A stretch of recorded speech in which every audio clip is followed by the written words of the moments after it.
Opening day at Super Bowl, different. Everything different. Home team will wear white, a little different.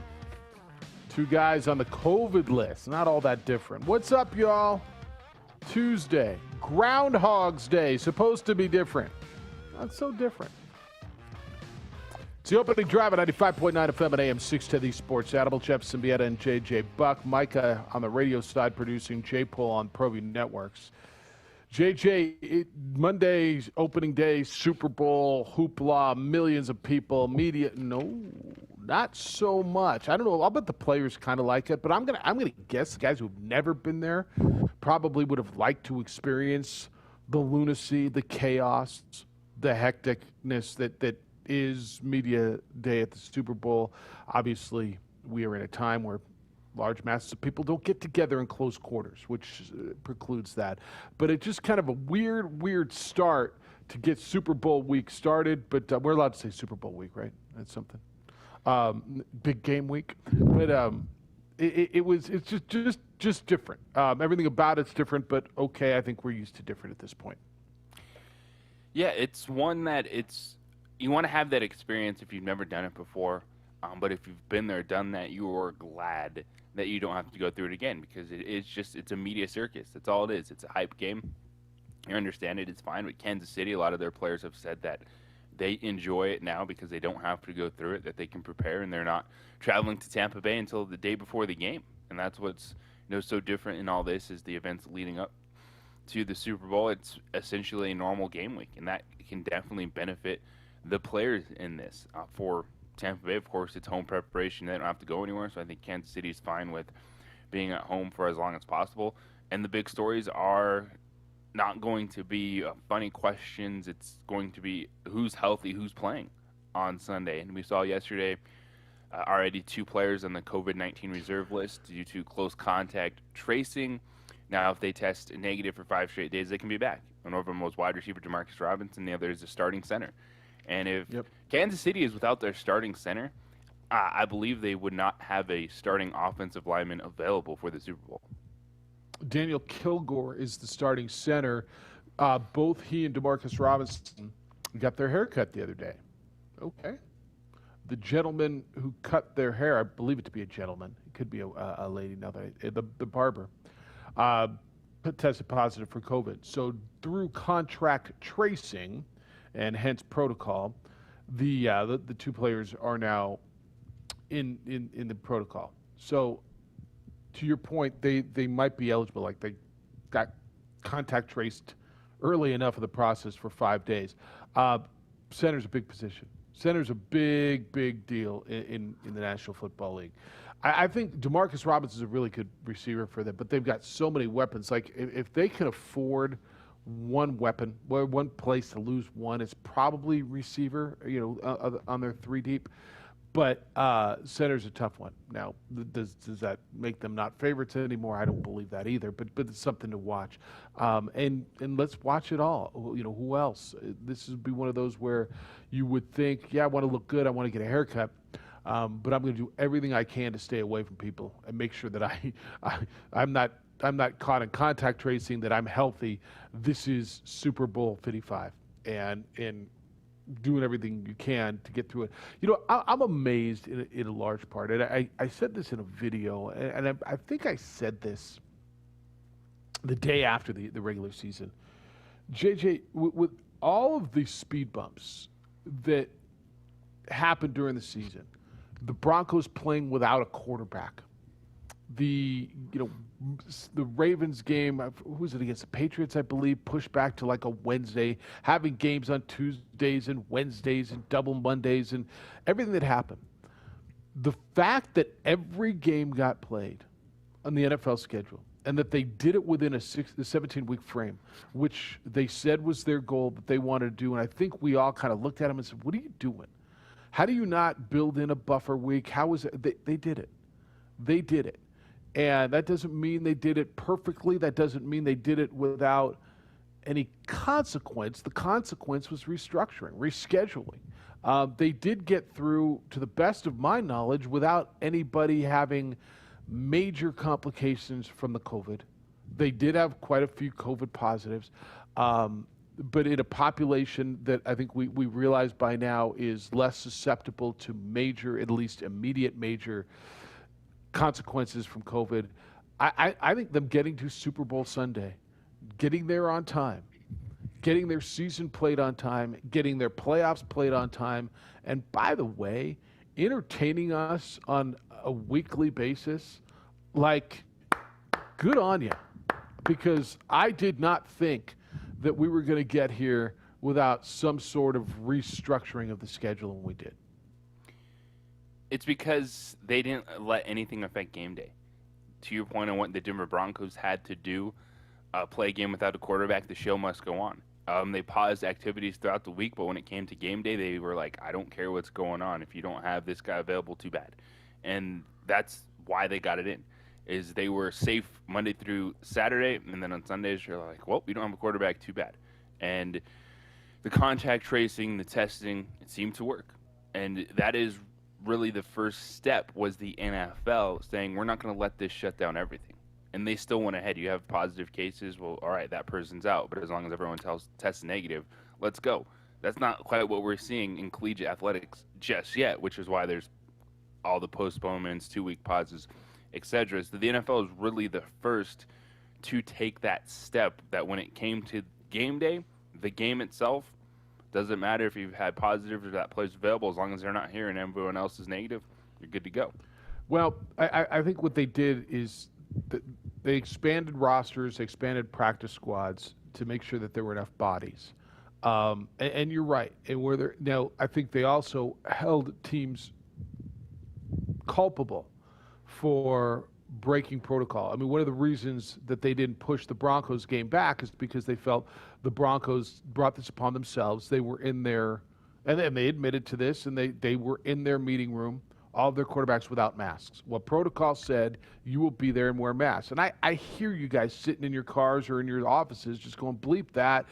But that's what the protocol was. And so they held the Broncos responsible for that and made them go on instead of pushing the game back 3 days, which obviously they've shown that they could have, right? They did that. They were tougher as the season went on. They made sure that they were being heard and understood. Do you commend them for that, or do you think that they screwed up by making the Broncos do that? I don't think they screwed up. They were the first sport that really, and we saw it in some Major League Baseball a little bit there at the very end, kind of set the tone of what the next step during all this was going to be outside of a bubble atmosphere. Is they weren't going to let a positive shut everything down.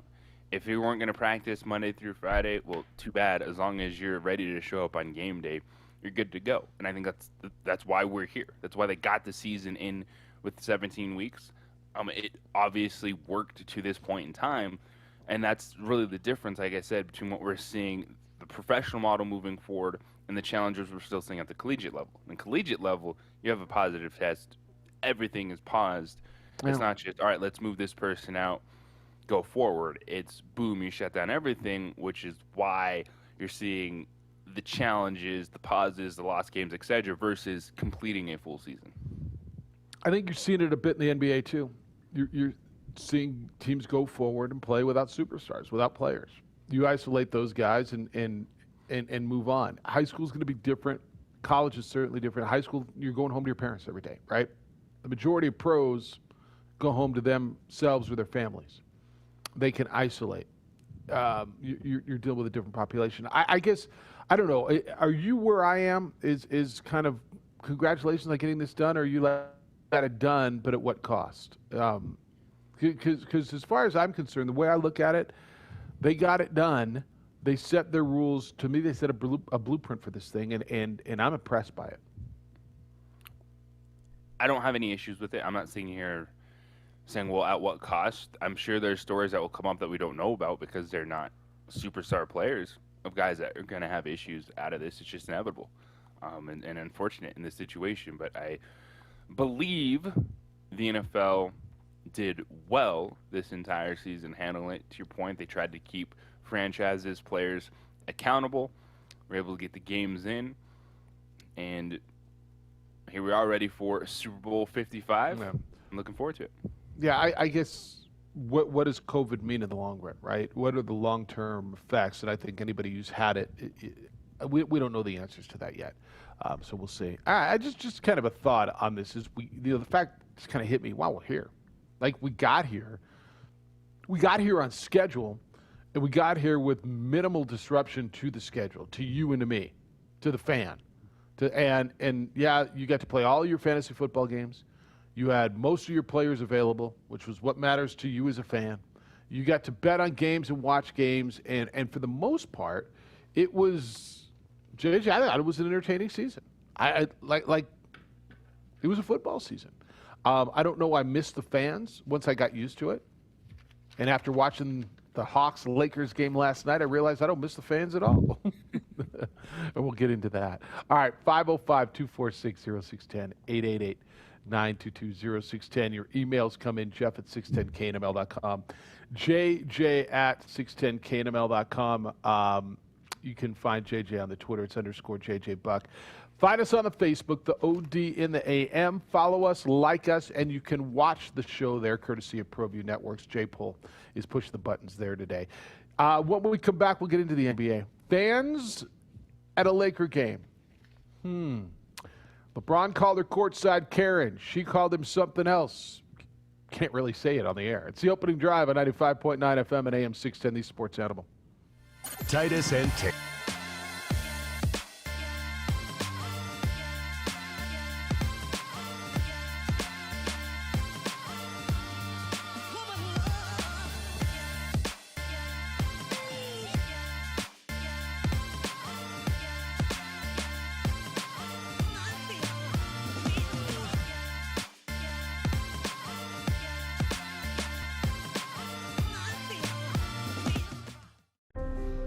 The New Mexico High School Coaches Association, established in 1941, is an organization of New Mexico's best and most professional interscholastic coaches. Coaches across work daily to help our student athletes excel in the classroom, on the field of play, and in our communities. Students that participate in interscholastic activities attain higher grades, higher graduation rates, and higher wages.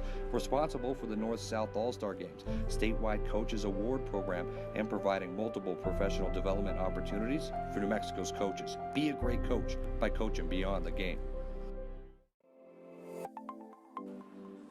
Get into the game with Garden Swartz Team Sales.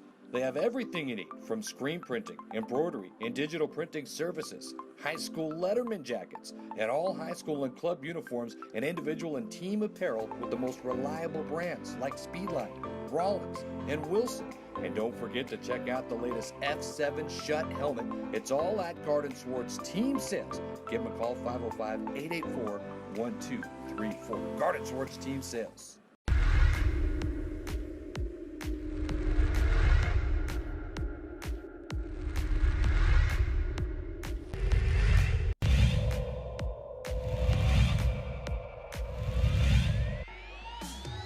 Shoot. They'll get one off, and it'll count high off the window. Oh my gosh. There's a long three. Boom. Bang.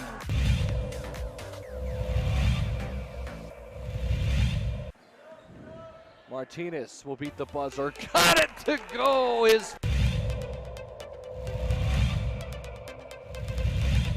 Fork driving kick.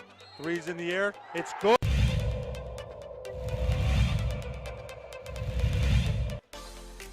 Pass on the nice block by Hernandez Crawford.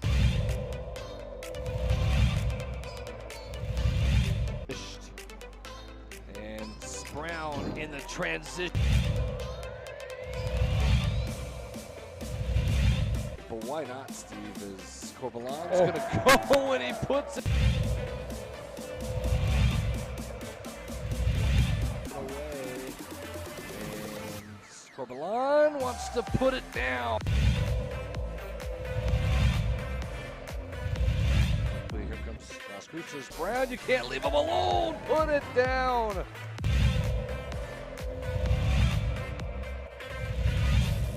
Gershon in transition. 3-on-2. Gershon going to go all the way. Whoa, Morgan.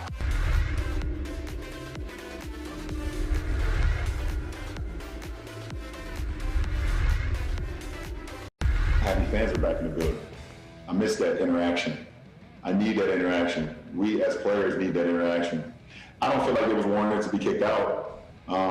There was a back and forth between two grown men, and which we said our piece. He said his piece. I said my piece, and then when someone else jumped into it and said their piece.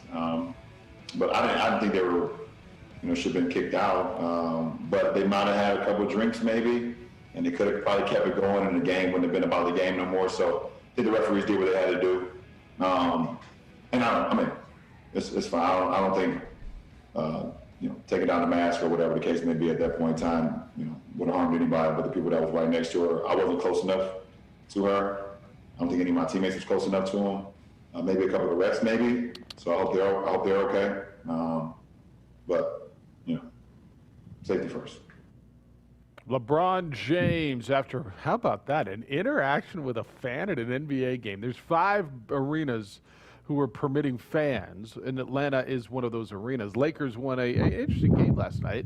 They beat Atlanta, wrapping up this road trip, and LeBron got into it with a fan, and then that fan's wife. It's always good when your wife or your mom jump in for you, too. It always ends up well. It's the opening drive, Jeff, JJ, Micah, J. Paul. Look at Alden's there now. I think he brought breakfast. How come I've got to watch these guys eat, man? I'm hungry, too. You know what I'm saying? JJ, I thought LeBron handled it relatively well. I don't know what he said. I supposedly he got into it with a guy, right? A fan courtside. This guy named Carlos, or what was his name? And then the wife jumped in. His last name was Carlos. The wife jumped in, removed her mask. Don't effing talk to my husband like that. He told her to shut the bleep up and called her a bitch and don't you effing call me that, supposedly, and great. And First off, let's start with the Atlanta Hawks fans. and all this. I don't care how much money you have. There should be no courtside fans right now. None. Zero. Zilch. And how the league is okay with well, that. they were a couple rows. They were a couple rows back, right? That was pretty. It didn't matter. Yeah, she walked up and like removed her mask. 5-6 feet and standing up, walking around. Nah, like this is one of the NBA. If you want fans in your arena, if that is something that your city, your state is doing, limited attendance, okay. Courtside, that should be one where you're like, nope, I'm sorry, I don't care how much money I have. We're not doing that just quite yet. Because this is what's going to happen.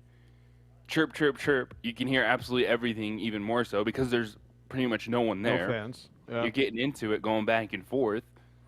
Someone else starts popping off because they're enjoying their night so far. And you get this. And she's walking, yelling in people's faces, masks down to the security guards that are right there. Yep. First off, this is all in the Atlanta Hawks. What a terrible situation to put people courtside, first and foremost. Because we get it. There's interaction going back and forth. Athletes chirp, fans chirp. It's part of going to games and having that experience. And I think LeBron handled it great right there. He's like, yeah, so be it. We went back and forth, no biggie. He was like, if they wanted to stay, whatever, but that wasn't my decision. But still, it just looks so bad for the Atlanta Hawks and all this. All right, fair enough. And I thought you're right. You're right. And I don't know what's too close, but that felt close, right? You look at I'm looking at some of the video, and the seating is the first bunch of rows are not occupied, but they were able to walk down. So yes, she takes down her mask. She yells at him. She put on we always have this conversation. These guys are human beings on the floor, on the court, on the field, on the ice, in the field of play, in the forum of play, and we always ask, what's too far? Remember back when we had fans, we always have this conversation. What's going too far as a fan? What is your right as a heckler? There's an art to being a heckler. At least there used to be an art. Now it's just anybody can go out and drop an F-bomb, talk about your mom. But I mean, J. Paul certainly draws the line to don't talk about my mom, right? You can't talk about someone's mama. Where's the line? And I don't know what was said, and at what point. And this isn't me turning on LeBron. I think LeBron handled this well. In an arena like this, it's going to be tougher. But sometimes I wonder why are the players chirping back, right? And so you hear something, and I say to myself, you're a human being, dude. The guy just said something about you, said something to you, something crossed the line. You chirp back. I don't know where responsibility lies. According to this woman, she accused LeBron James of cussing out her husband from the court. Now, I promise you, and you know I'm not a LeBron James fan. I promise you, LeBron James didn't just find a dude and start cussing him out. Okay, I'm gonna go out on a limb and say that's not how that went. And she said LeBron looked at my husband during the game and cussed him out. And I stood up and I go, don't bleep and talk to my husband. Talk to my husband one more time, and I will bleep you up. That's what she claims she said. Courtside Karen, as he called her. And then LeBron James and the woman got into this verbal exchange, and where allegedly LeBron told her, "Shut your mouth, dumb B." Can you say that? I think I already did. So, and she responded, "You shut your mouth," and called them the same thing. This is nice and cute, isn't it? Where this is going. At what point, I don't know. Is it? And please, I'm not trying to turn this on LeBron. This obviously is on the Hawks and these people. But is it maybe you're not in shape? You're not used to having people call you names anymore? It's because typically in much bigger Well, it buildings. sounded like he was two, like you said, two dudes going back and forth. All right, you want to start dropping some expletives? Well, just because you bought a ticket doesn't mean someone's not going to respond to you. Like, it's not your right in the back of the ticket to degrade someone that way. As you've said, the art of heckling. All right, if you're going to drop that and you can't be ready when an athlete might throw one back at you, then take yourself out of that courtside seat and leave the building. Yep. And it just looks so bad on the Atlanta Hawks to have that. And then, by the way, that lady just is clout chasing the whole time now. She's using it as her 15 minutes of fame, posted on social media. But her right there, maskless, yelling at the poor security guards, too, that are just trying to say, hey, can we get going with the game? The refs right there trying to get this going, because it was I think there was even an inbound play that was going to be around the area as well. Right. So right there with the athletes, the Hawks, man, just such a bad look for that organization, just having fans right there. And ultimately, I have no problem with LeBron and this dude going back and forth. The issue is, as you said, when someone else jumps in and takes it that personally and then tries to blow it up after the fact. After the game, LeBron tried to explain it. He said it was a back and forth with the husband, Chris Carlos, and he says it was blown out of proportion. Quote, I don't want to say he went overboard, but he went a little bit out of bounds, a little too close for comfort for me. It was so close to the officials that I think the official heard it as well, what he said, and it kind of got blown out of proportion. And it's like sometimes on the floor, when two guys get into a scuffle or get into a little jostling, and refs come in and try to break it up really fast, it looks bigger than what it is. That's pretty much what that was tonight. I don't know, man. Courtside Karen pretty much blew it up all over the social media. Yeah, and I appreciate him saying I don't think they should have got kicked out. And he said maybe they were drinking. Maybe they were. Maybe they were. You don't have a right. There's always that fine line, man. You don't have a right as a heckler to get personal. I never understood the people who go to games just to yell at players. And I know there's a lot of people who do, dude. We've all sat with fans way up in the upper deck where they can't hear you at all, and they're yelling because they think they're really funny, right? And you're always near that guy. It's like, sit down, dude. Like enough. They can't hear you, and you're not funny. And then there's the ones that are courtside that they can hear you, and for some reason they think that's their right because they paid big dollars for those tickets. And then I always just, where's that line? And then this may be another conversation for July or something. But where's the line? Where does a player respond? Where is it okay for a player to start the interaction? Because we always think that they're supposed to be held to some robotic standard. Wow, they're players. They're not supposed to respond. They shut up and play. You get paid a lot of money. You take this crap, and then that's part of why they get paid a lot of money, because they have to take a lot of crap. But at what point are they okay to interact? Well, and especially at this moment, this dude knew that he was going to get something back from anyone he was going after in this scenario. Like, there's a very limited number of people there. Plus, they are courtside. So this guy, these people got what they wanted out of it. We've said Yeah, their they name did. nationally. It's posted in a story. The social media post by this woman blew up after the fact, going at LeBron James. So while we're all sitting here going, oh, what is this? What is that? No, they got their 15 minutes of fame. This is exactly what he wanted. When you're going after LeBron, you wanted him to say something back to you. And he got it. Yep. No, look, I mean, I got more pictures of this blonde woman, and she got dressed up to go to the Hawks-Lakers game last night. You see what she's wearing? She got dressed up like she's on a night on the town. And there she is with her other friends, and you're right, JJ, you're right. She's a national name, and So I'm not going to sit here and then be like, oh, how dare LeBron? Because these people got what they wanted. Like, that they're out there giving it, oh, this is a superstar. He's going to know my name. He's going to know I'm here. This is the ATL. All right, you got it. Yeah, I called LeBron a bleep and bleep. Yep, I did. I called him. I called him to his face. What's he going to do to me? Okay. All right, good for you. All right, 505-246-0610. This is it's interesting. It is. But I don't know where the line is. And you can get in on it. All right, we'll get some Lobo basketball coming up when we come back. Lobos in San Diego State tomorrow. I don't think anybody dropped off, right? So now it's just we're home for practice, and here come the Aztecs tomorrow in Lubbock, Texas. We'll get into that in college basketball next on the opening drive on 95.9 FM and AM 610, the Sports Animal. Fans, mark your calendars for the first ever Lobos Give Day. This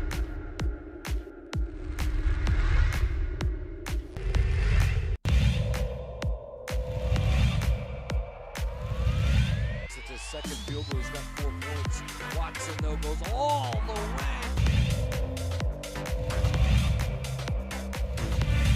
Hit the deck, I should say. Cordova tried to throw it off. Romero, a three for...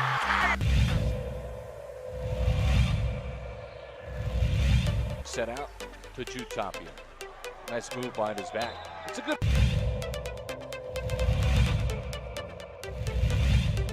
Here's Ramos, step back, high arcing, playing it! But he needed to get his legs back under him. Ooh, a little kick.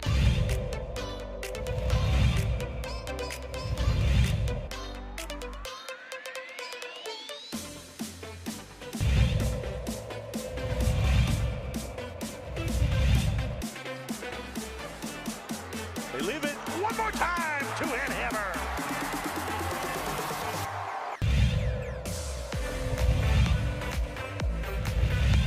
Look at this, and then we'll score again. Look at this. Up top! Yes! And the finish for Akbayosi.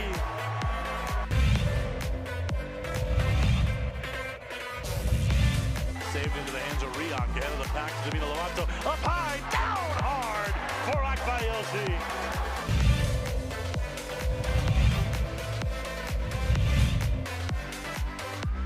Out of the corner, Casals, the 3-0, Katenge! Let me clean up the mess! He dropped out of the rafters for that one, Steve.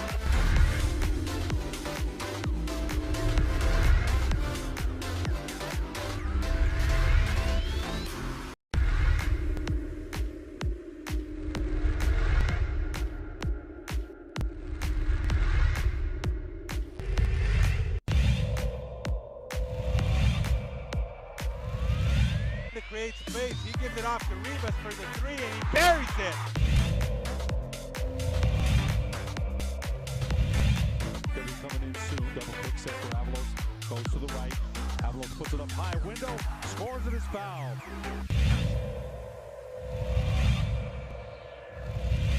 Right here by Lewis all the way, coast to coast, and finish. What a... Around the screen. Against White. Step back. It's blocked. Oh, and beautiful Lubbock-Kirky. You listen to the game over on News Radio KKOB.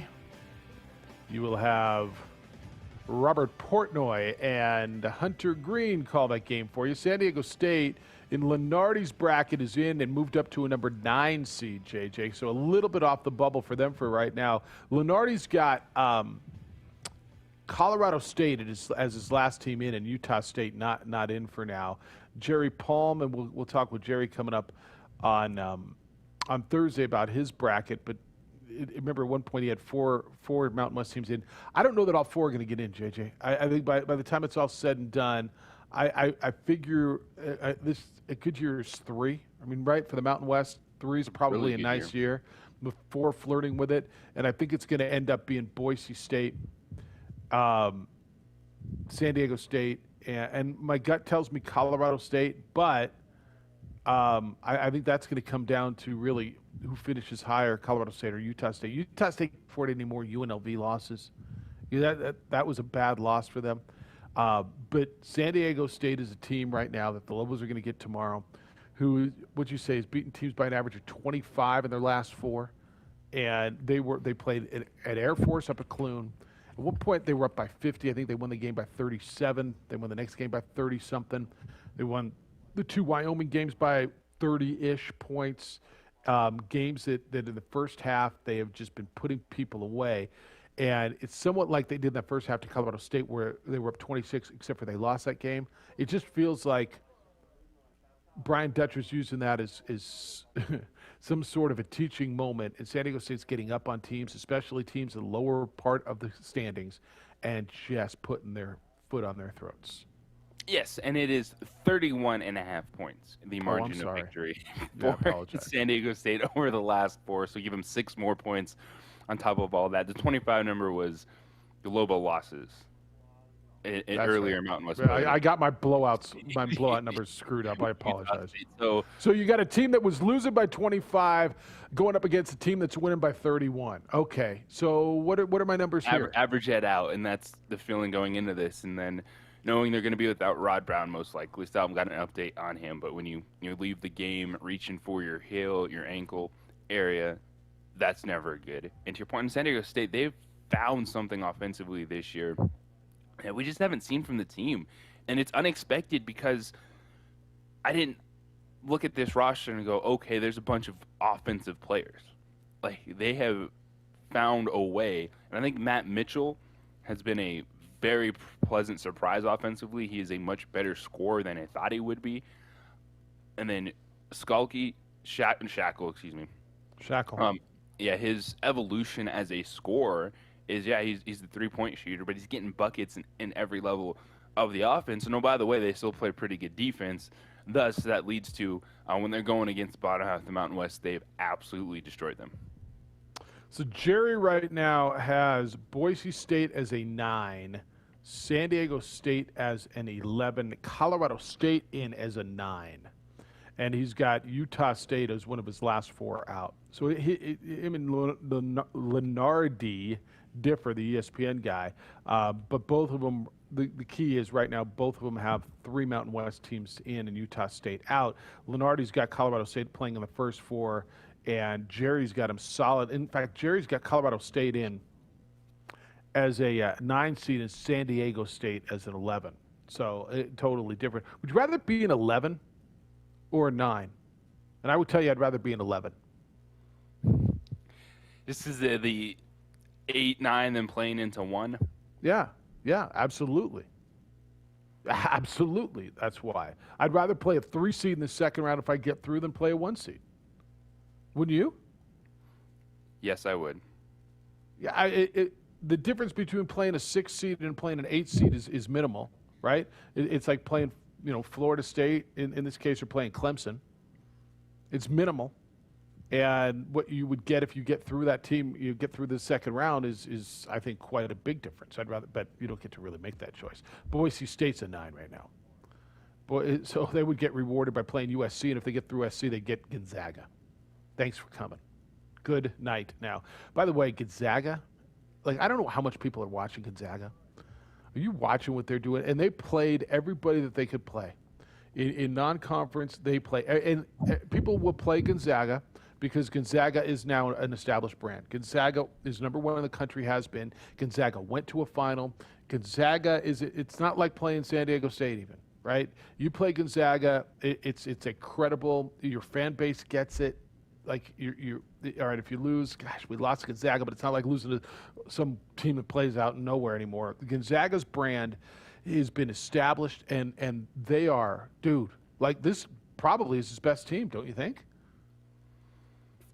It's and he's had good trending teams in that direction because they've had some really good teams. Difference is they have a 5-star freshman, Jalen Scruggs, that is a legitimate bucket getter. And usually they've development. They've got a couple grad transfers. This is their first really big-time freshman in the backcourt. 'Cause they've done pretty good with big guys in that program, getting them in for a few years, developing them before they've had guys go to the NBA. And that's a big change as well for Gonzaga. Yes, they're an established program, but now they've also been able to get in the recruiting game to land some of that top talent.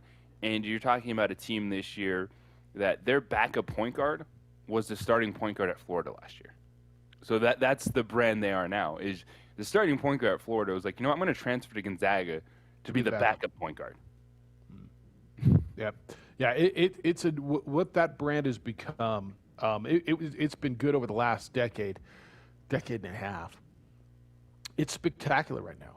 And if you want to talk about basketball brands right now, like I would argue that their brand with kids today, with young basketball players, is a better brand than UCLA, is a better brand than Indiana.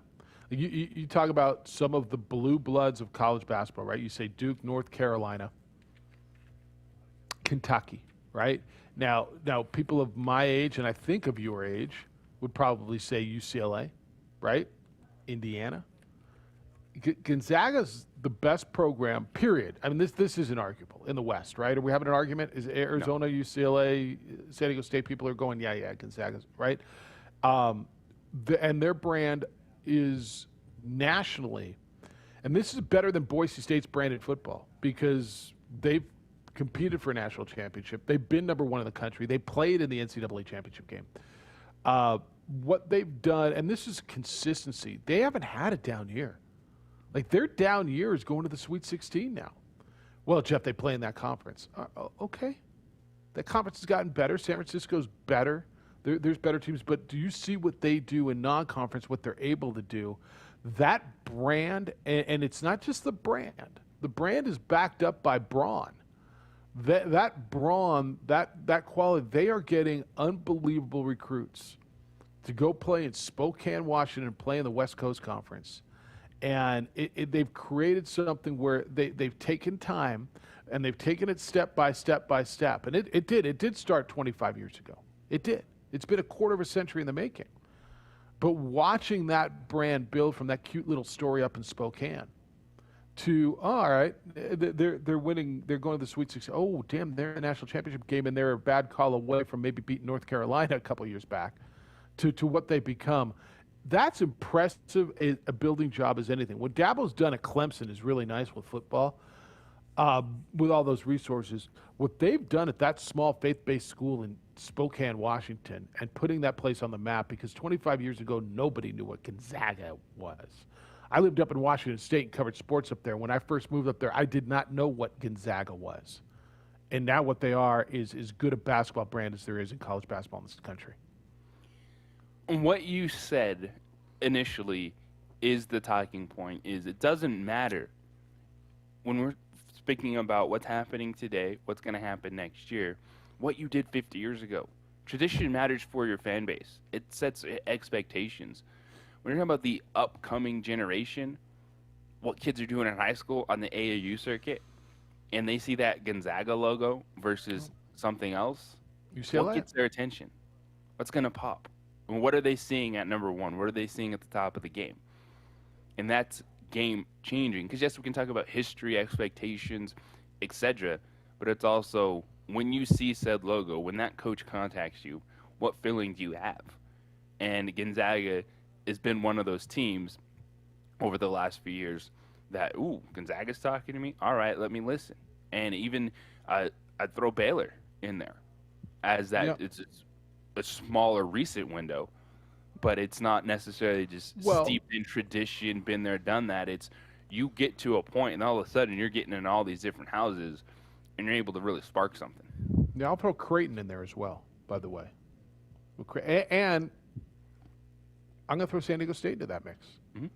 I would tell you, and I would like to hear from an AAU coach, that I believe that San Diego State's basketball brand is bigger than in the Pac-12. Bigger, probably resonates more with kids than all but UCLA, Arizona, and Oregon. Do you think that's right? If Cal comes, if Stanford comes, if Colorado comes for basketball, and San Diego State comes, who's got a better brand with the kids? I think that's a great question. And two, you're going to see San Diego State next season. I believe it starts. They become a Jordan brand school.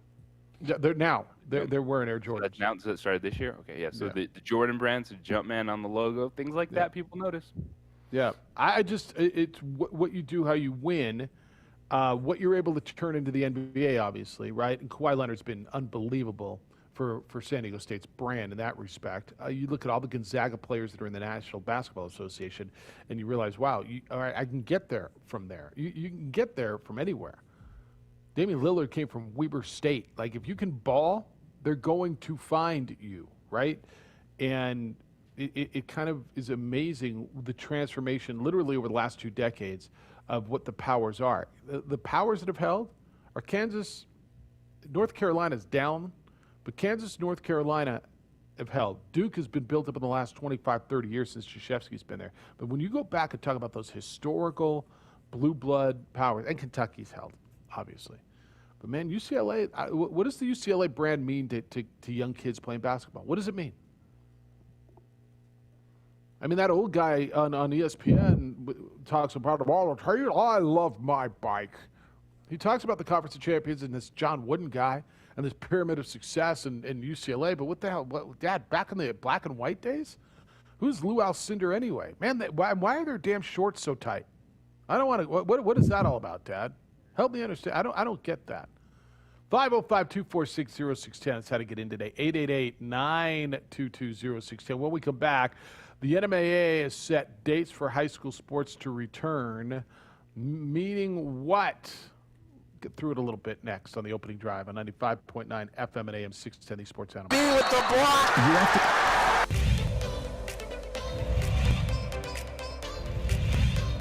In transition, ahead to hit on for the two-hand hammer.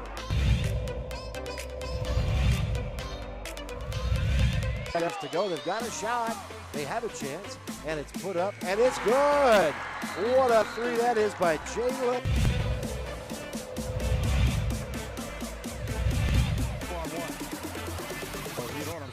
Hito puts it up.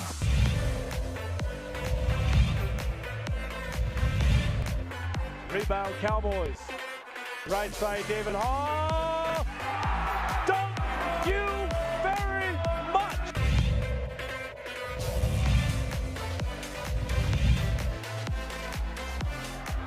Here come the Cowboys. Domina Lovato lays it up. Missed it. Hey, how about it? Thank you, Lusses. Thank you very much, Raquan Mitchell. Clock at 6. They get it. Barnes Tompkins fires. Yes!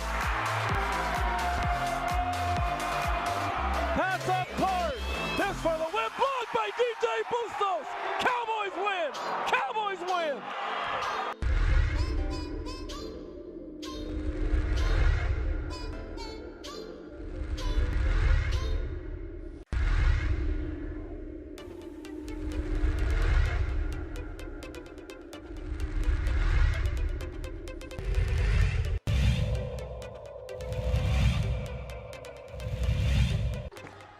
Ramos, rise and fire. He's fouled. You know, he used to coach for Del Norte. And here's Voss all the way with the finish. He'll get the. Behind the back of the dribble. Trying to go up with the right hand. He changed hands in midair. And Hotnet sent it away.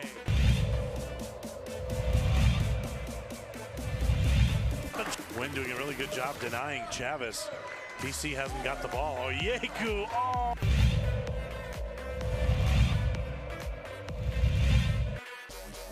Working against Watson. Oh, look at the spin move.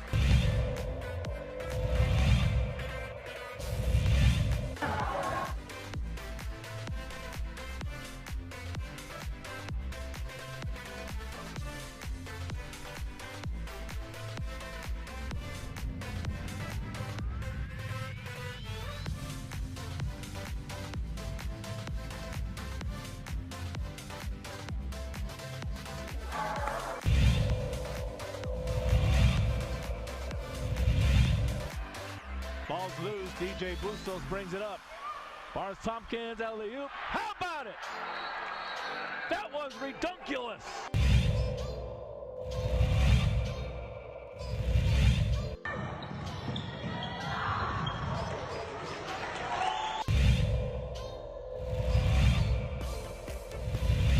Turnover. Cable to the big fella might try to jam one home.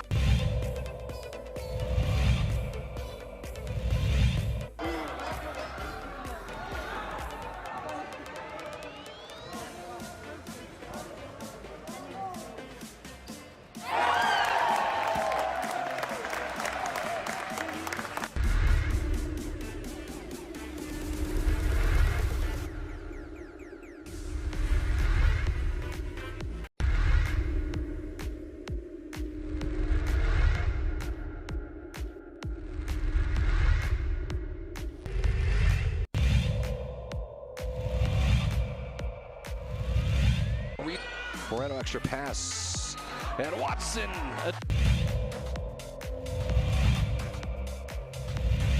Out with it, Gallegos, and he's going to run all the way. Window, yes! Able to get out of it. How did he find Battle? It's to Cunningham, and it... I mean, Ramos' hand. And Ramos puts it up, beats the buzzer!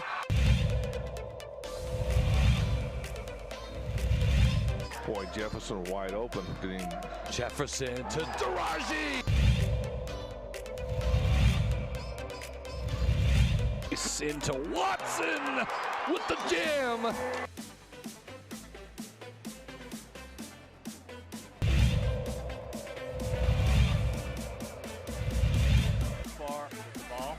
Another steal by Domino Lovato, and here comes Agbaiosi. Lob, two-hand hammer. You knew that was coming.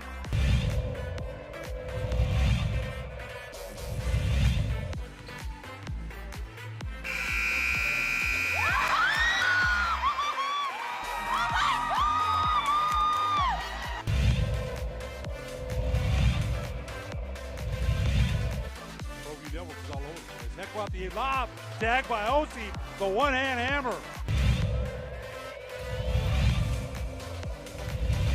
Put up. And a drive from Parham.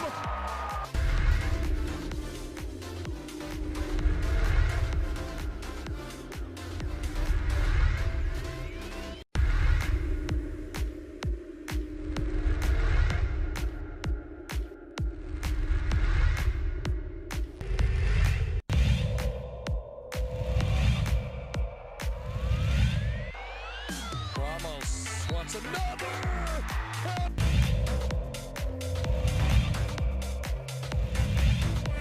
Opportunity here. Martinez shoots, he scores.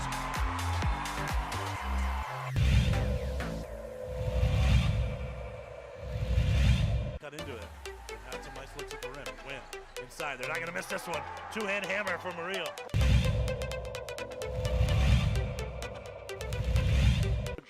Ball's played up. Rodriguez with it. Gonna settle. Looks to the inside. Comes to the far side push. Shot on aim. Goal deflected in. No. Valentine's Day is coming up, and the Sports Animal wants to help you shine. We've got your chance to win 95 roses from People's Flowers and a $100 gift certificate from the Candy Lady. Flowers and sweets for your honey. That'll keep you in a good spot for a while. For all the details and to register, log on to sportsanimalabq.com. Time I think of Valentine's Day, I think of that one year where you're like, Chili told me I better not screw this one up, and you were totally on the clock that year and super nervous and killed it that year. Seems like forever ago, doesn't it? Oh, it seems like so long ago the pressure was on. But what do they say? Diamonds are created under pressure. Ooh, is that what and they say? Look where we are now. Yeah, that's right. That's right. Who's they, by the way? Michael, what do you do for all of them? All of them all. All of them. All of them all. Michael, what do you do for Valentine's Day? Are you a big Valentine's Day guy with your honey? Not really. I'll just take her out to dinner. What it starts out with? No. He's like, wait, Valentine? Hopefully she's not listening because technically that's our anniversary. Ooh, technically. Yeah, I see the air quotes. Yeah, no, I see them. The air quotes are great on radio, by the way. They're great. They're great. All right. Well, Valentine's Day is coming up, and guys, you can register for that from People's Flowers, the Candy Lady. Go to sportsanimалabq.com. I want to get into the high school stuff, but John's in on the name brand thing. He says, I agree with you on Gonzaga. Back when they started beating people and making runs in the tournament, was some of the best games to watch. Watching them withstand biased refs and bully ball from blue blood P5 schools was great to watch, much like when the Aggies had Texas and Kevin Durant really but couldn't withstand the no calls and phantom touch calls, but scared the crap out of them. The Utah run to the chip along with the Butler runs is what makes those teams household names. Love the upsets and dogs of the tournament, especially when they knock out a 5th, 6th, 7th, 8th, 9th, and 10th place team from the Power 5 conference. It's from John. Look, the runs they made early. It's interesting. He talks about the Aggie runs. You know, the one Aggie run I always remember, JJ. Do you remember when they played Michigan State and they had a chance? They were down by 2. Michigan State missed a free throw, and the Aggies were going to get the ball on a missed free throw, a rebound and run with like 5, 6, 7 seconds to go make a run at the basket. And they called that phantom lane violation. Do you remember that? I think it was Jamar Young. Does that make sense? Jamar Young had the last 3-point shot. But it was one of those where you're just going, they never make that call. They never make that call. And you look back at it, and there was just a total phantom lane violation on the free throw. Michigan State got the extra free throw, made the shot, and boy, the Aggies scared the stuff out of them. And Michigan State was a Final Four team that year. And the Aggies did that. All right, NMA stuff.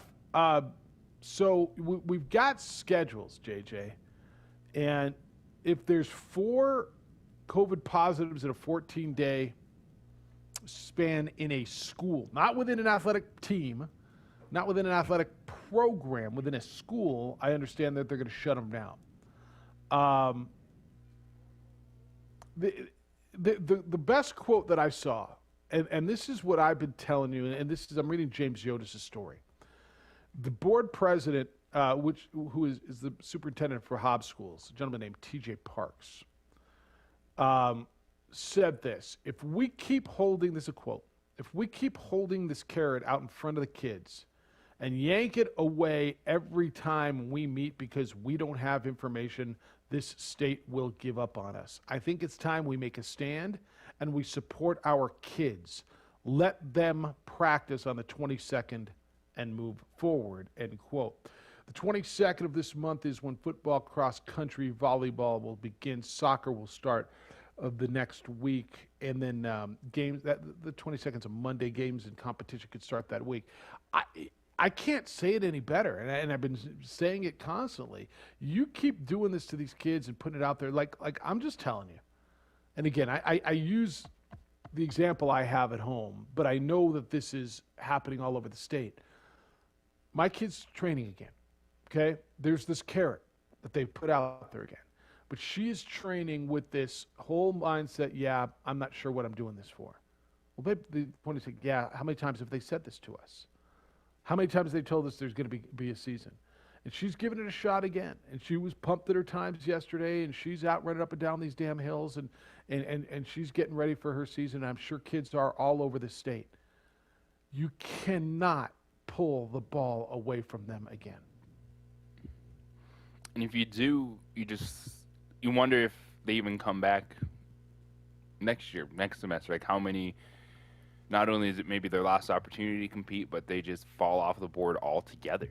And that's a scary thing, that we've seen happen to so many students, unfortunately, during this time, that they've lost track of. And it's not even just kids that are in athletics. It's just everyday kids that lose that connection to school. And I agree with that sentiment. I'd love to see everyone at least go forward with practice. It's going to be really difficult, like with anything, having all the programs tied to the entire school. Because I don't know how you're not going to pop 4 positives in an entire school. But then I don't know what the the testing is going to be like. Are they requiring the kids to get tests, or are they It's going just to be random testing. leaving it up to parents to report a test? Because when it comes down to the individual programs themselves, you're not going to be treated differently than collegiate athletics. If we're seeing collegiate programs go on pause for a week or 2 weeks, the same thing is going to happen in high school athletics. Yeah, and so what does that mean? Does that mean you shut down the whole system? Does it mean you shut down that program? Well, that program played them the other day, and so we're shutting them down. There was a positive with a 9th grade kid in a math class, and so we're shutting down that whole school, and they played that school, so we're shutting them down too. Like where are we going with this? We were just talking about praise, and please, I get the difference between high school athletics and professional athletics. I really do. We're just talking about praising the National Basketball Association for getting through their season. 1 minute. And I'm not suggesting that it be as cavalier as that, but this is going to be interesting, JJ, on how they're able to navigate this, because I think they're set up to say, hey, yes, kids, here you go again. Oh, sorry, you screwed up. And it's, once again, not even you per se. It could be some kids that happen to get sick, as you pointed out, bunch of freshmen that maybe you've never seen or never been around, and it cancels varsity athletics. Yeah, I'm glad we're moving forward, but I don't know that we are. And that's my trepidation, and I know many of you have that as well. I want to continue this conversation and get your thoughts, because many of you have kids as well that are in this situation. It's the opening drive. We're on ProView Networks and on 95.9 FM and AM 610, the Sports Animal.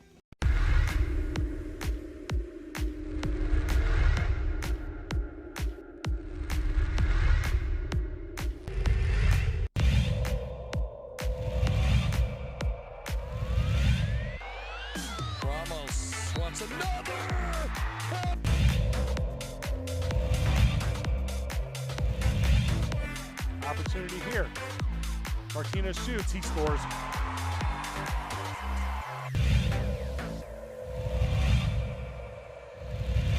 Cut into it.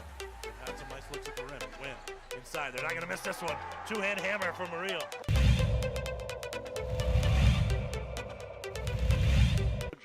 Ball's played up. Rodriguez with it. Gonna settle. Looks to the inside. Comes to the far side push. Shot on aim. Goal deflected in. No.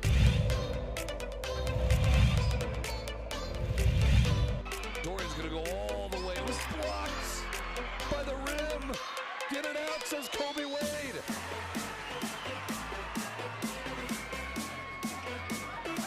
Ramos got it.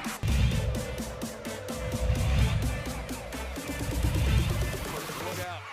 Ramos, can he chase it down? It was a freebie. Saved it. And then stolen. And somehow Hasbury's got it back. Handoff. Watson.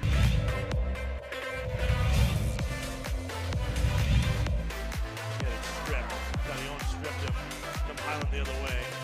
Win up top to the big goal. Here he comes. For the lead. Got it.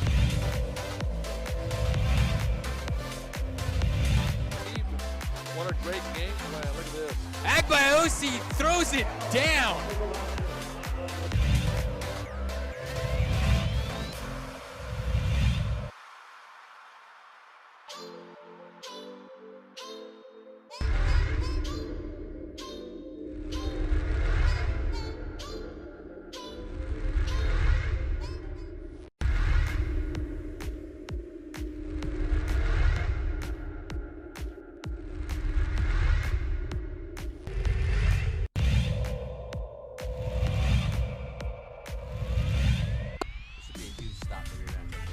Dorian over. Did he get in? Yeah, they got in. He got in. Touchdown, Dorian Lewis.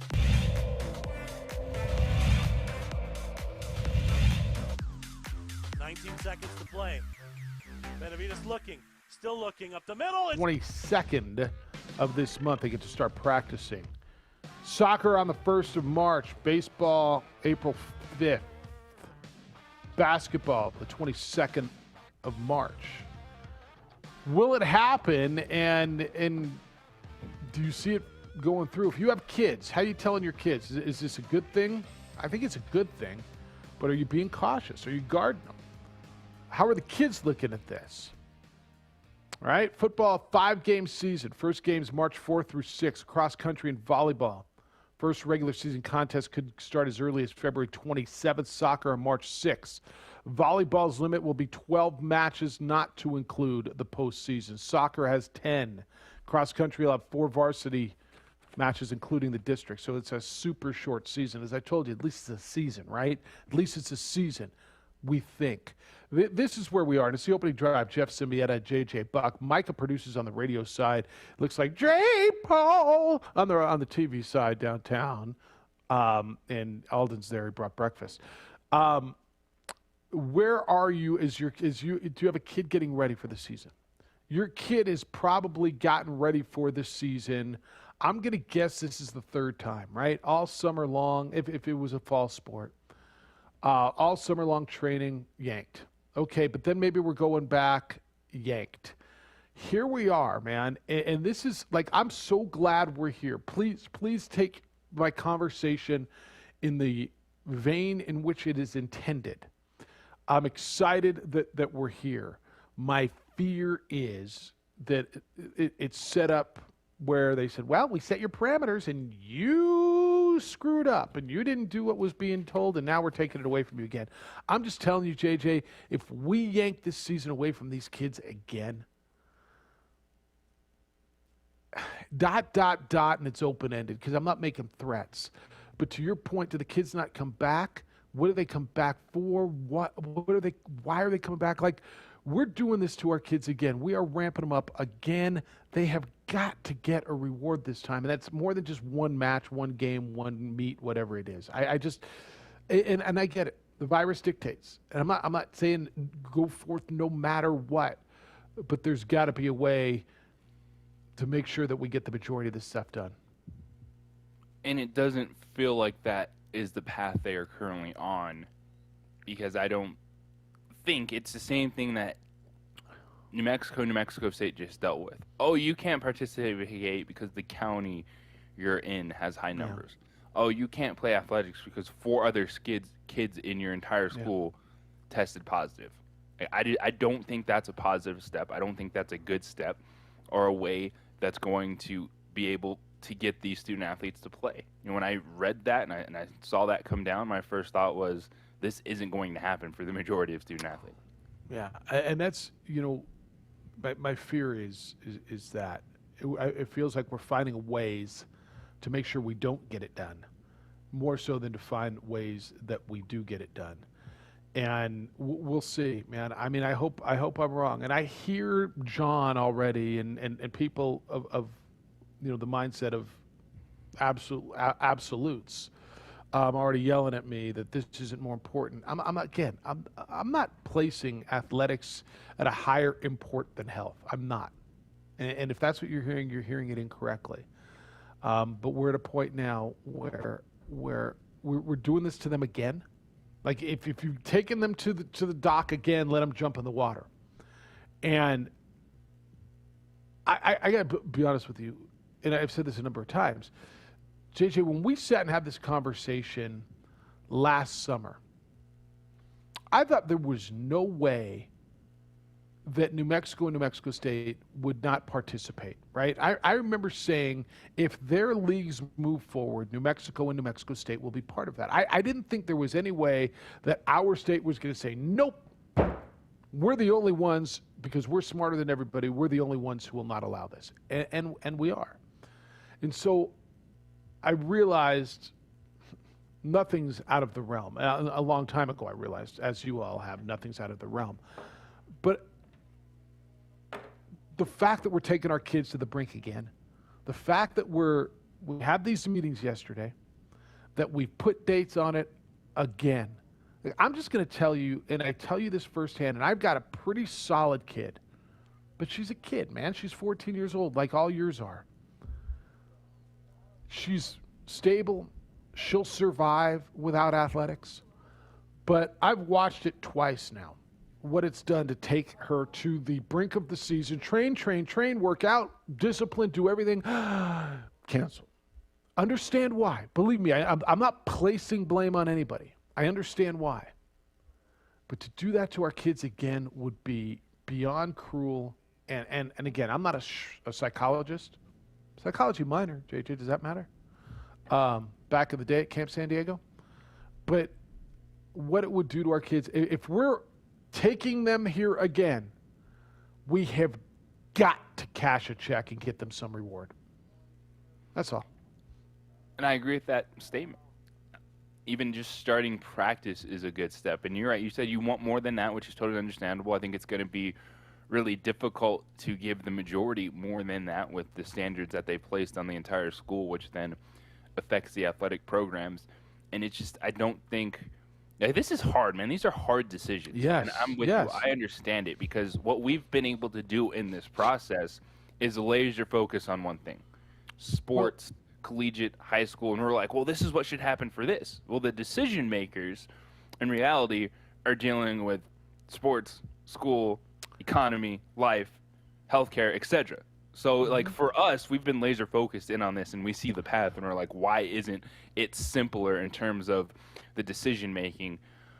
But when you take a step back and look at the whole picture, you understand the difficulty, but you also get to where your point is, you can't do it again, man. You can't have this out there for the kids and then rip it all away. Look, you know what else would be hard? But it might be more responsible. If you're not going to play them, what would be hard is to say we're not playing. Yeah. But like athletics are canceled for this school year. That would be really hard. And I'm not advocating that, believe me. But if we're sitting here in a month from now and we shut her down again, the answer, and look, hindsight is 20/20, and you've got the great opportunity of knowing what's coming. But to your point, you know what's hard? Saying we're cutting them. There's no athletic. I would be the wrong decision. Okay? Let me make that clear. I think it would be wrong. But I would think it's more wrong to get them again to that point and not let them.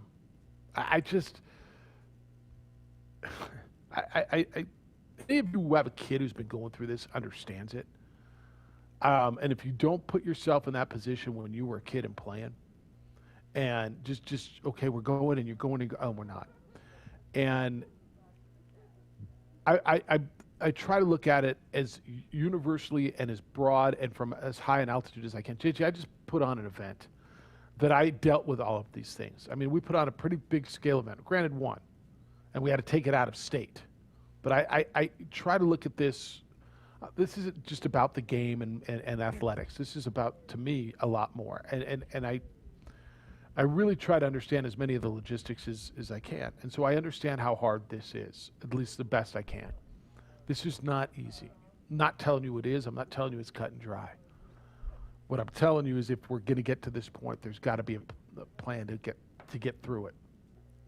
And because you can't do it to our kids again. I know I've said it a bunch of times. That's just really my passionate plea here is really what the gentleman, the chairman of the board said, the guy from Hobbs. You can't do this to our kids again. You know, it's Mike Gundy. You know, you want to come after me? Come after me. I'm a man.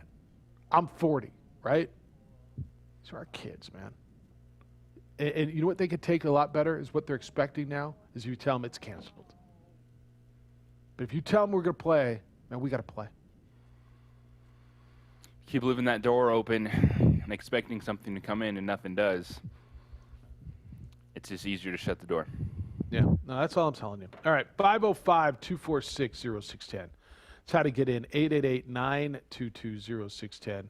Carl says I couldn't disagree more, Jeff. If you aren't going to crown a champion, why bother? You're bringing these kids back for nothing but glorified breezes. It's interesting. I mean, I'm not saying, bring them back and play 3 games and cancel. I mean, my intent is to get through and finish it. It's a real conversation.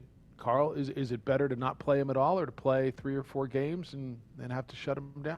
I'm going to guess for the kids, I think playing 3 or 4 games is better. I can't tell you how many times Addie has told me, Dad, I wish we played that one game in Los Alamos. Right? I mean, I've told you this story, man. She worked her butt up, and this is one kid's story. Where there's a kid who told me, I'm not good enough, Dad. I'm not good enough to play with them, and earned her way onto the varsity team as an 8th grader and was starting, and was just as happy as I've seen my kid because she worked and accomplished something. And 3 hours before the first game is when everything shut down. And I can't tell you how many times over the summer she said, I just wish we would have played that one game. One game. So, Carl, I don't know. Was it better to play some and not finish? I mean, obviously, the ideal scenario is play and crown champions. My gut tells me it would be better, JJ, to play some, even if you're not going to get them through. At least get these kids out on the field, the courts, the courses, and compete. The competition, the practice, having the different mindset, I think that matters. And to your point is ultimately, we're talking in best case scenario. If high school athletics returns, we want to see the season finish.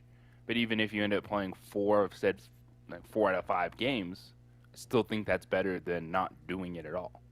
I think that's where I am, Carl. I appreciate that you disagree. But I'm going to get something's better than nothing, and something can lead to championships. Nothing can't lead anywhere, right?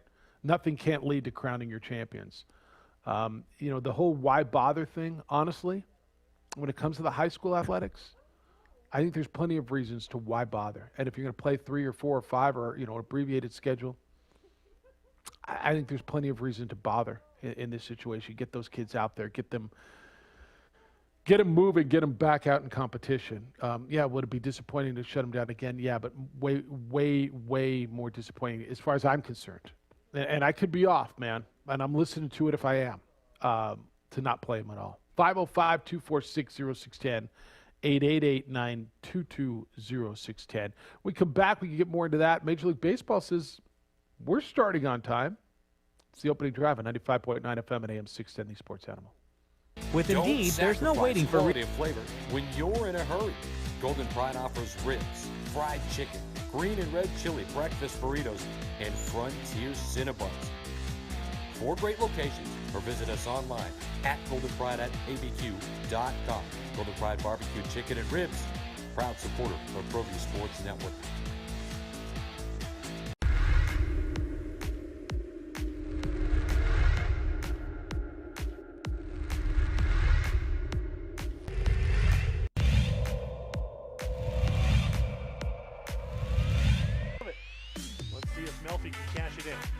Got some protection. Deep ball. Erickson's open. Touchdown, Monarchs.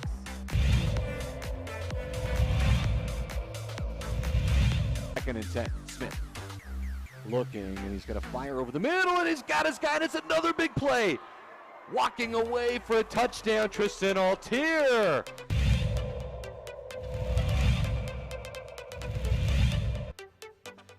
They're going to hand it off to Chavez. Chavez breaking tackles, look out! Chavez up the sideline, stays in bounds, touchdown, Volcanovic! That replay, I got you. Measurement. Smith's got a fire on first down, and he's on the outside. There's a lot of room for Brad Thomas. A move, and he's set free. Dance into the end zone.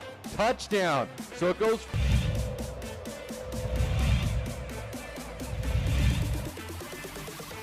Run with it. Stumbling. Gets down into the end zone. And looking to throw it. And he throws it in the end zone. Caught! First and 10 from the 11. And spin move for Smith. Push the B button. Dance into the end zone.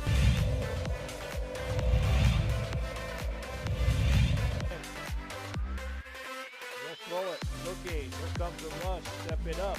Javier now running around, being chased, looks across, throws it up and wide open. Ball is caught, touchdown. Jimmy Gaye.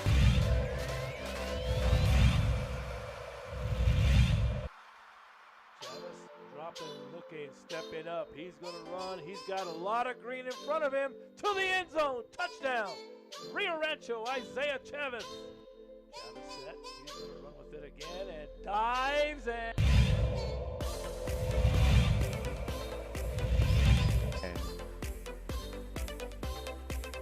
It's Austin Smith, and to the outside, a lot of room. Look out, a foot race down the sideline.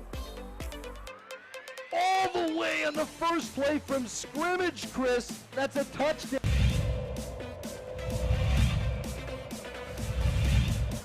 Scrambling. And great hit. He bounces off outside. Got some daylight at the 20, the 10, the 5. What an incredible run.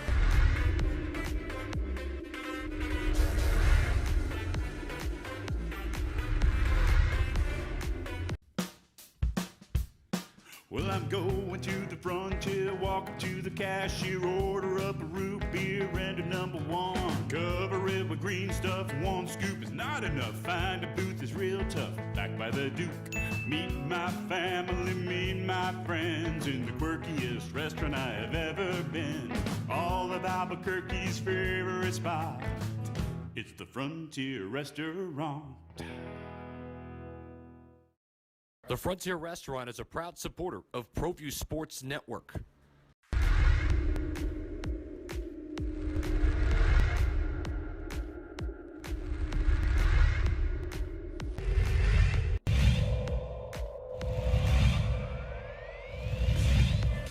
I'll just get a little closer. Oh, instead it's a gorgeous pass. Here's what he'll just shoot it. He's going to go all the way. He's gonna fire at the buzzer, and he hits.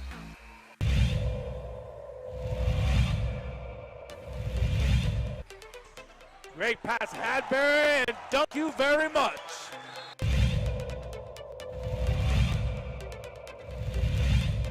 Tie in the district. Inside. Fly. Eagles. Chavez uses some athleticism. And then Morris down low, able to finish. You called it, Steve, in 10 seconds. And look at this. Stripped, stolen Watson. Christian Lucero beats the buzzer. Here's Ian Chavez, the sharpshooter. Got it. Couldn't have said that any better. He answered the question. He On got a another steal one. at the buzzer. Back to back for Chavez. Over the paint. Medina from the volleyball line. Medina wants another one from deep. Oh, he wants 10. Give him 10.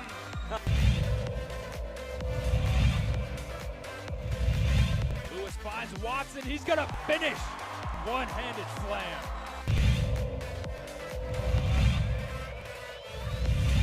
Cano Vista, but just all the different scenarios we could see potentially play out ahead of the state tournament.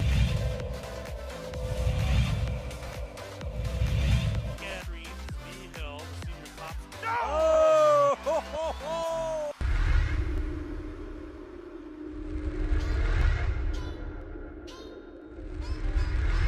Pitchers and catchers report soon. Spring training will start on the 17th, 15 days away. The baseball season will start April 1st in the big leagues. That's according to Major League Baseball. They rejected the proposal from the union yesterday.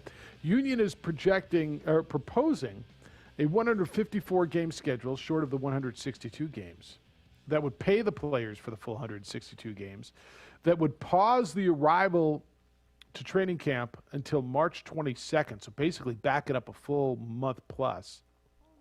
And games wouldn't start until April 28th.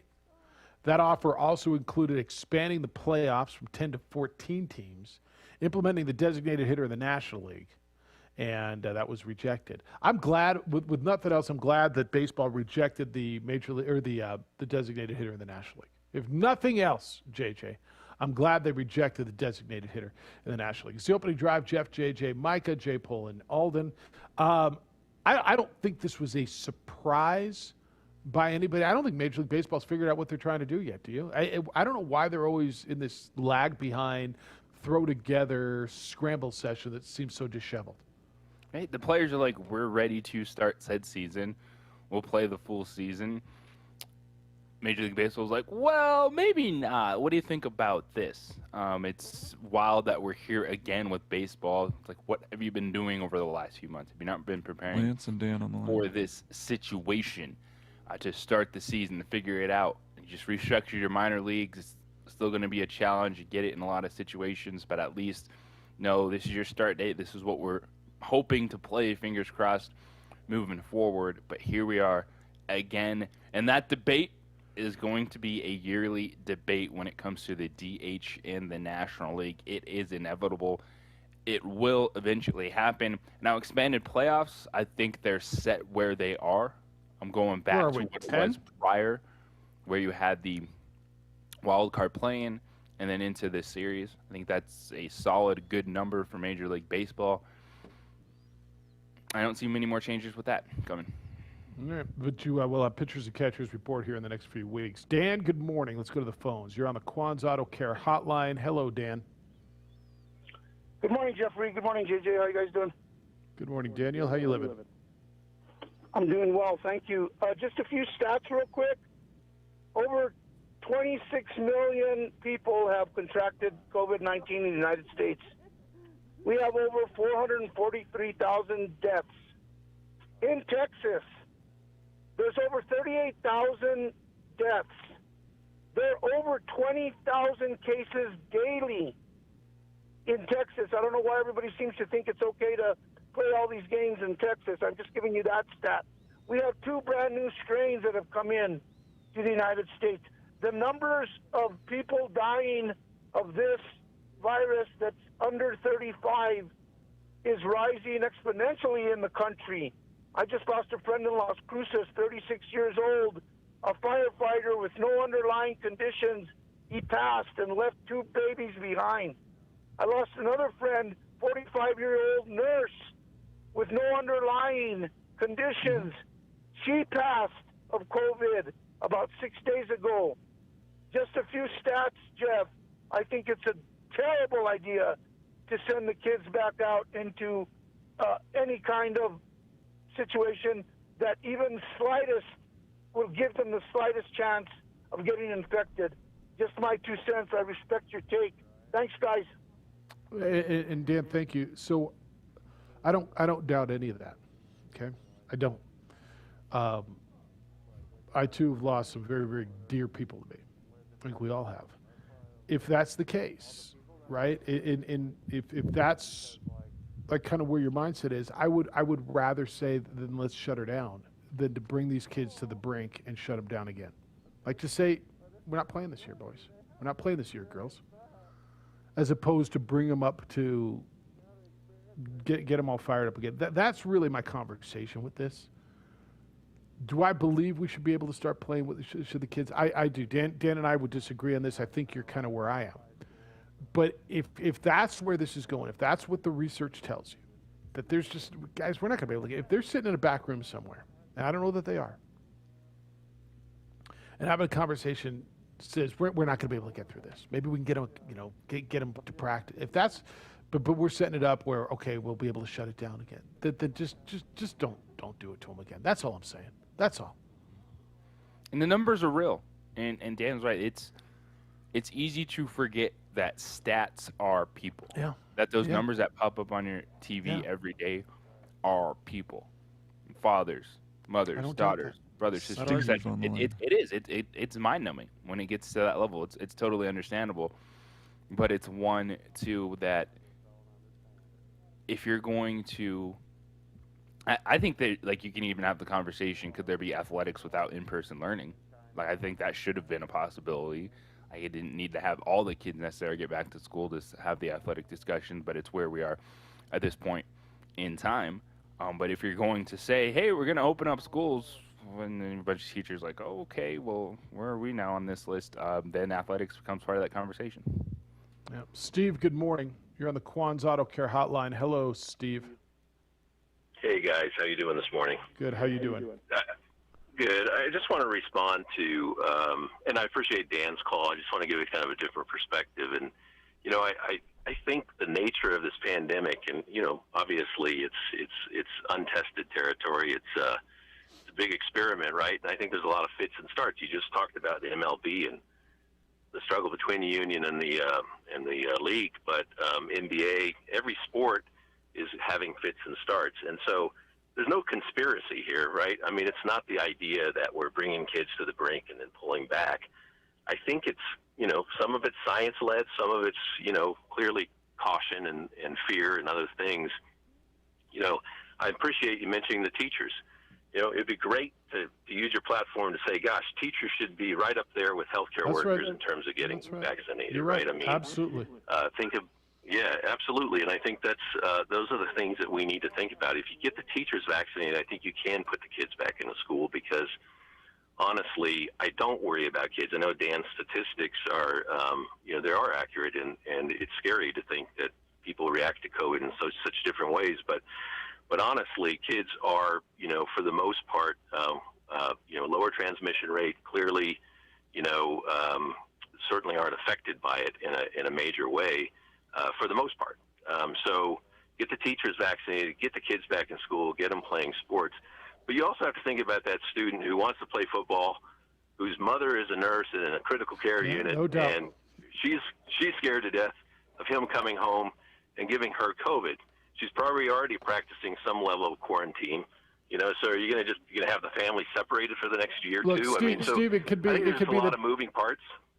Steve, it's the parent who's at home and is healthy and doing what they can, but has a pre-existing condition and is nervous about their kid going back to school and bringing it back. It could be a child who's being brought up by their grandparents who are 65 and just because of that susceptible. There's a lot of those, but what about this situation?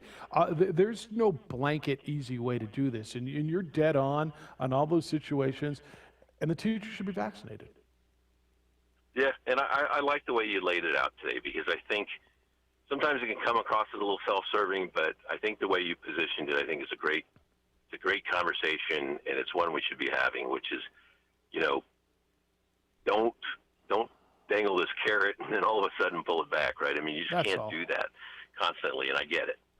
So yeah, I appreciate it's tough. it, Steve. It's a complicated situation, man. No doubt. Steve, thank you. Don't be a stranger, and appreciate the call. You bet, guys. Thank you. Yeah, there's a lot of tentacles to this. Both of those calls. Look, what Dan said is 100% right. JJ, I'm tired of people dying. I think we all are. I don't want to lose any more people, period, let alone people that are dear to me or to you or to all of us. All these people are dear to somebody. The losses are real. The families that have been ripped apart are countless. Okay. So if that's the science, if that's what we're doing, like I got it. And if we can't play, we can't play. My whole point today, and I agree with with Steve, teachers should be vaccinated. We've got all these situations where, my kid's going to come home every day, right? So I'm on the line now. Every parent's on the line. It's not easy. But let's not dangle this carrot. That's really what I'm saying. If we really don't think we can do this don't do it to the kids again. Because they're going through a lot. And I don't think we can underestimate what we're putting the kids through. That's all. I agree with that. And it is a big thing when you're talking about not just physical, but mental health in the situations. The challenges that all these kids are going through. I've thought about it all along, too. Like, yeah, we're hyper-focused on athletics, but just everything else, the extracurricular activities, if you're in band, if you're in drama, if there was a club that you're a part of that you're missing out on, these things I'm sure help a lot of kids keep going, stay focused. And, is there a way we can give all of them something, a little bit, virtual or not moving forward, just something to look forward to without dangling positivity, hope, and then boom, sorry, can't do it again. Yep. All right, we'll get back to the phones. I got to take a break. 505-246-0610. Keep them coming. I got two lines open for you right now. Winter is not good for your vehicle. Duh. Cold air pulls moisture out of the paint. It makes it easier for the paint to chip. Sand, salt, dirt sit there for months. Also bad for your paint. Here's the problem for most of us. We just don't have time to clean it, or standing out in the cold isn't all that fun to clean it. Who wants to wait in lines at those big car washes? You don't have to. I got a better idea for you. Call On the Spot Auto Detailing. The whole concept is amazing, but better than the concept is what they do, the quality of the product. You don't have to take it to them. They come to you. So it's at your convenience, at your home, at your office. They give it a thorough cleaning inside and out. You're inside. They're out in the driveway or in the parking lot detailing your vehicle. The stains, the spills, the pet hair, all of it's gone. It's like the day you took it off the lot when they're done. Those big car washes have hundreds of vehicles that go through them every day, and unless they keep those brushes clean, those might scratch your paint, and they're done within 7 minutes. And how good can 7 minutes be? Not nearly what on-the-spot auto detailing will do.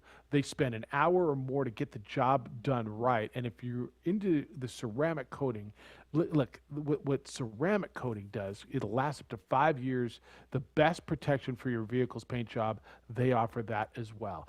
On the Spot doesn't just clean your vehicle. They protect it. Call them.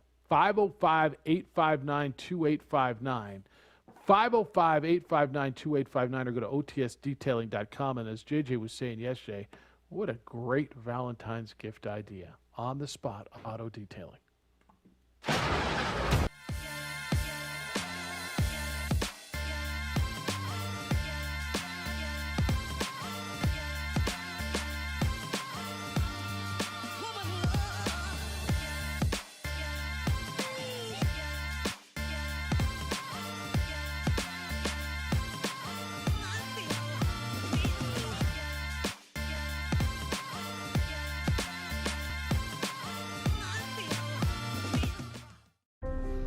The New Mexico High School Coaches Association, established in 1941, is an organization of New Mexico's best and most professional interscholastic coaches. Coaches across work daily to help our student athletes excel in the classroom, on the field of play, and in our communities. Students that participate in interscholastic activities attain higher grades, higher graduation rates, and higher wages.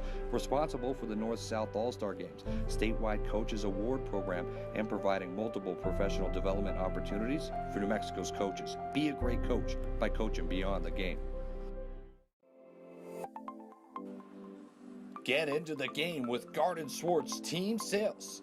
They have everything you need, from screen printing, embroidery, and digital printing services, high school letterman jackets, and all high school and club uniforms, and individual and team apparel with the most reliable brands like Speedline, Rollins, and Wilson. And don't forget to check out the latest F7 Shut helmet. It's all at Garden Swartz Team Sales. Give them a call, 505-884-1234. Garden Swartz Team Sales.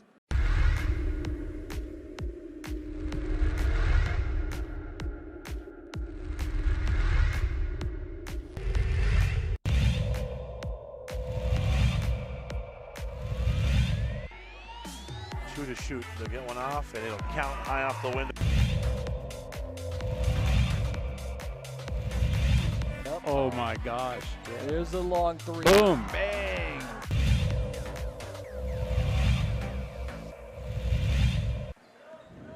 Martinez will beat the buzzer. Got it to go. His Fork driving kick. Three's in the air. It's good.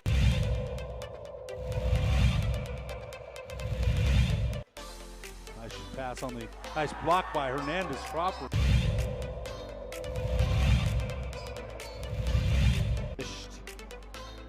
and Brown in the transition. But why not, Steve? Is Corbalan's gonna go and he puts it away. And Corbalan wants to put it down. Here comes Screechers. Brown, you can't leave him alone. Put it down.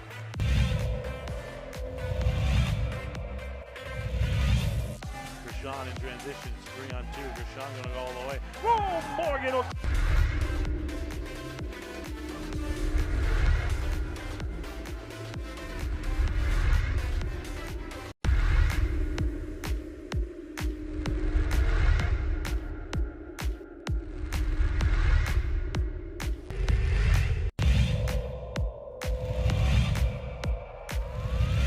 It's his second field goal. He's got 4 points.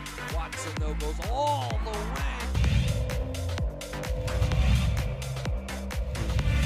Hit the deck, I should say. Cordova tried to throw it off. Romero, a 3 for...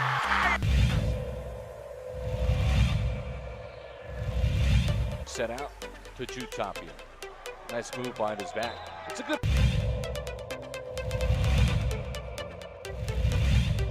Here's Ramos, step back, high arcing, 20! Boy, he needed to get his legs back under him. Ooh, a little kick.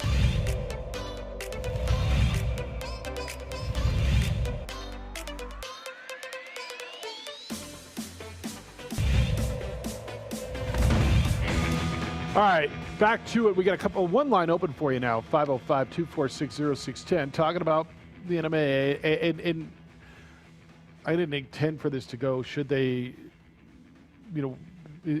should they go back to school? Should they go back? But here we are. I got an email that says that he disagrees with the last caller, that the teachers should not, this is Ron. We have an administration that's following the science now, and science says teachers are not more susceptible to COVID as a population as a whole, and there's no science between saying they need to cut in line. Look, if they're going to be out there with our kids every day, and so is teacher just a random definition now, or are teachers not all ages and ethnicities and various health levels? Well, we're talking about a lot of an older population. We're talking exposing them to kids who are exposed to whatever. I mean, we're talking about way more face-to-face interaction. I mean, again, sometimes common sense, and I know we're not supposed to use common sense or science, whatever. Jess, good morning. You're on the Quan's Auto Care Hotline. Hello, Jess. Gentlemen, how goes it, Hefe? Greetings, So, Jess. I completely disagree with that last email. You know, we, as a society, we constantly use kids as the excuse, right? Because they're the most important, right? They're the future. Yet now they're not important. Now, teachers should be the foundation of our society. Healthcare workers, teachers, policemen, firemen. That's what protects us, and that's what keeps our future going, the kids. I'm in a little bit different situation. My kid's been going to school regularly since August. They've had one issue where a couple kids went on vacation with their family to Colorado, came back with COVID, shut the school down 2 weeks, had to do the cleaning, right? And that's been the only issue. Apparently they're doing a very good job of keeping it, clean, keeping people apart. You listen to people on your sister station not to throw them under the bus, but you get a lot of the exact opposite of like Dan, earlier caller, who nailed it. When was the last time in our lifetimes you knew people at 45 years of age that were healthy that are dying? Yep. Now, maybe once in a while you hear somebody getting the flu real bad and they pass away. Now you're getting that all the time. So I don't want to hear this BS about fear and it's the media. It's happening. Those are real people. Okay, those are real people that you know. You and I know, Jeff. JJ, everybody. Those are real people that are dying. And, there is no correct right answer of how to deal with this. But I will tell you earlier, before they shut things down with my kid doing cross country, he got to go to 3 meets, and then it got totally shut down. He said he was happy to get those in because they didn't even know if they were going to get that. He could care less about a championship. That is one of the lamest takes I have ever heard. We don't play sports unless there's a championship. Guess what? That's not what life's about right now. Life is not about getting to the championship. This isn't the NBA. We're not we're not trying to get all our kids in a bubble so they can go to the basketball championship for the year.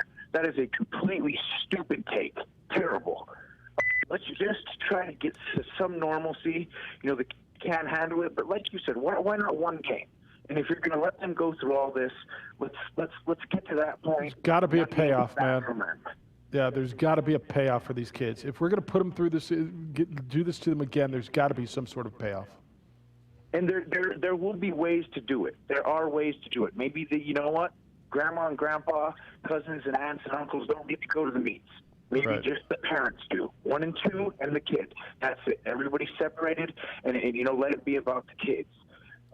This is a serious situation, and we're all trying to figure out how to do it the safest and best way possible. And, I heard somebody the other day on one of the other stations say, oh, God, how horrible must it be for kids if they go back to school and they have to wear a mask all day for 8 hours. Well, you know what? The kids don't care about the masks. Right now, wearing a mask should be like wearing underwear. All right? It's pretty, you know what? You just do it. And you're used to doing it and you get it on. Doctors been wearing masks doing their jobs for their whole life, okay? It's not that big of a deal. get over it. I actually wanted to start with the less important subject before this, but I'll move on to that. And that is the Instagram hoe, Jeff. That's all this chick was with LeBron James. They're all over the place. They keep popping up at sports. She's plateaued on her looks, on her follows on Instagram. So now she's going to try out and get them another way, right? And let's be honest. The top 30% of her body is either installed or injected. We're giving way too much attention to these ladies. They're just trying to get Instagram follows. I wish they wouldn't put her on TV. To me, it's the same as a striker. Don't even give them attention, and let's just move on. But we all need to learn our lessons, Jeff, from the Instagram hoe. You guys have a great day. All right, be well. That's a great call. 505-246-0610. Let's get one more in before the break. Lance, good morning. You're on the Quan's Auto Care Hotline. Hello, Lance. It's nice to hear Jess, but, you know, only to so much, because if he tears into you, your history. But my friend's a teacher and a coach, and that's just the thing. I mean, you got to be able to be vaccinated before you go back around the children, you know, and stuff, to be safe. I mean, all these other things of canceling sports and all that, well, that's where it starts, is right there in the classroom and the teacher. And so anyway, it's really stupid that they're asking teachers to go back without being vaccinated. But happy Groundhog's Day. You know, how about these idiots dressed like the guy in Monopoly? You know, and a couple of years ago, one picked up the groundhog and got his face bit. You know, it's like, imagine being a child living in that situation. Well, Groundhog's Day is over. You know, we'll go back to our boring lives. But anyway, I got a wolf that's been living out here for 3 weeks under my picnic table because it keeps him. But he got kicked out of the pack. I don't care if anybody thinks. I don't care what they think. And you know, the horses don't even get scared of it because it's so young. But it's smart. It digs a vertical hole, then down in. But I feed it every day. I'm fixing to feed it now. That's why it's there. And I said, is it a coyote? I'm like the coyotes come in packs. They sound awful. You know, it's just like, oh, my gosh. What are we doing? You know, so I went out and howled, and it jumped right up. And it howled with me, but it keeps looking at my shirt, my Lobo shirt, the black one with the face on it and stuff, and looks at me, and he looks at the shirt and looks up. But it's so cool to watch it.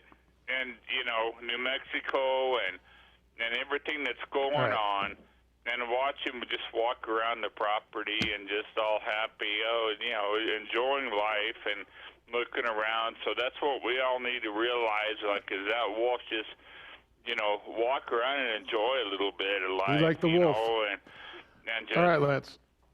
Oh, good. You're hanging up. No, what? Goodbye, Lance. I saw Edward yesterday. You did? Yeah. You know, I hate to say it, but he's a pretty handsome guy. I mean, it's just... but he doesn't practice social distancing. He wears no mask and nothing but hugs. But I hadn't had a hug in a long time. So it was probably good for you. So it was good for me, and Edward's a cool dude. And... there's nothing like it, you know. Right. So anyway, just when he calls in, just everybody just remember, you know, I'm devastatingly handsome and all that. He is, huh? He's really a humble person.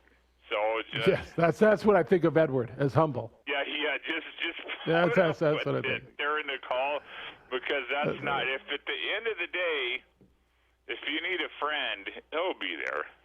God bless. All right, man. All right. You got to hit this break. Thank you, Lance.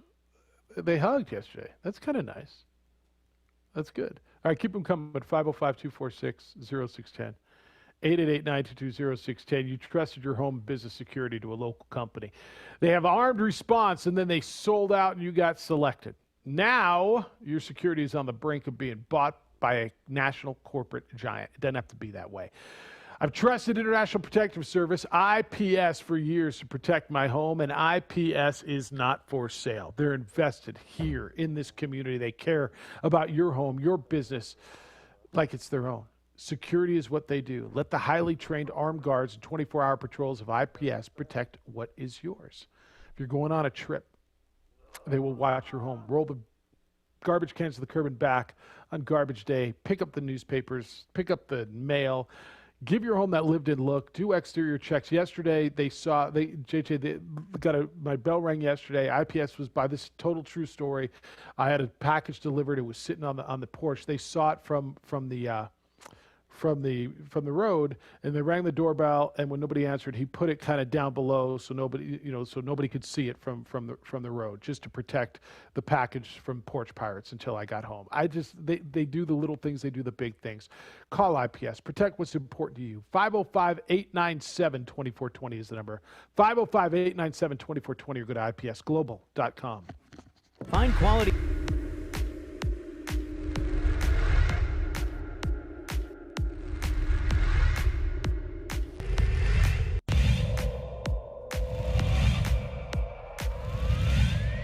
Second field goal, he's got 4 points. Watson, though, goes all the way.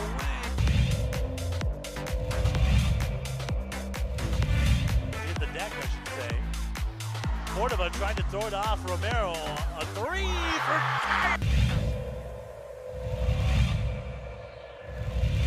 Set out to Jutapia.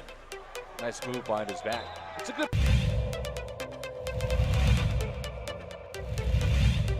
Here's Ramos, step back, high arcing, 20!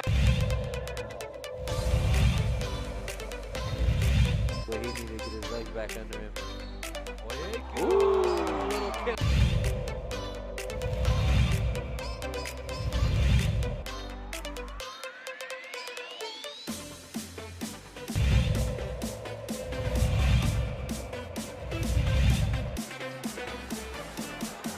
They leave it one more time. Two-hand hammer.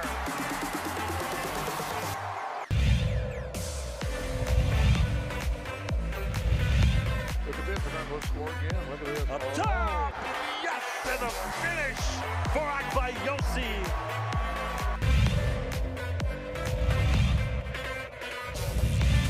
Saved into the hands of Riak, ahead of the pack to Davina Lovato. Up high, down hard for Akbayosi.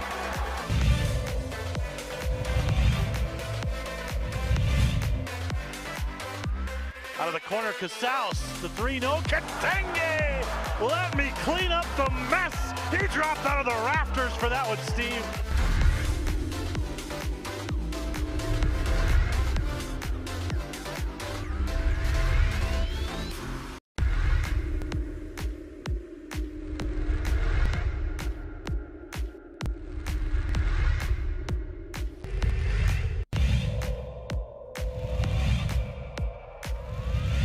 To create space, he gives it off to Rivas for the 3 and he buries it. Could be coming in soon. Double pick set for Avalos. Goes to the right. Avalos puts it up high. Window. Scores it as foul.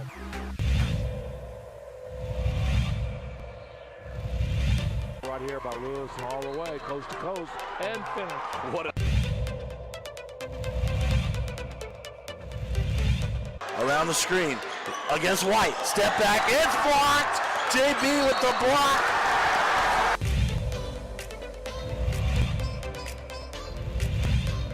In transition, ahead to hit on for the two-hand hammer.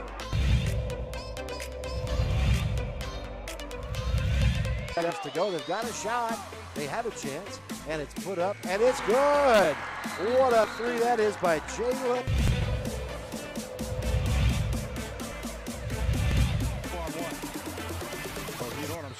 Hidon puts it up.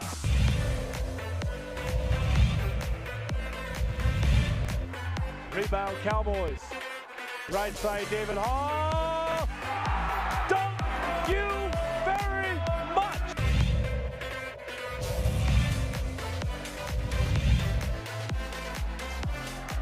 Here come the Cowboys. Davina Lovato lays it up. Missed it. Hey, how about it? Thank you, Lusses. Thank you very much. Raquan Mitchell Clock at 6. They get it. Barnes Tompkins fires. Yes! Pass up court. This for the win. Blocked by DJ Bustos. Cowboys win. Cowboys win.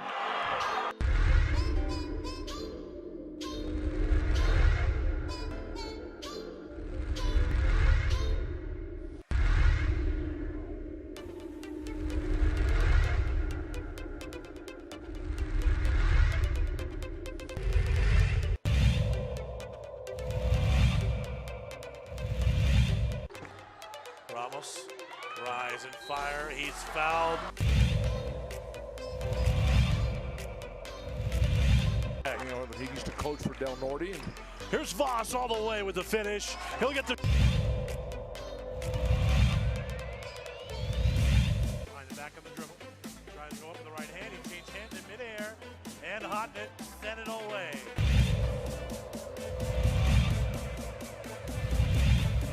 Wynn doing a really good job denying Chavez. DC hasn't got the ball. Oh, Yeku. Oh.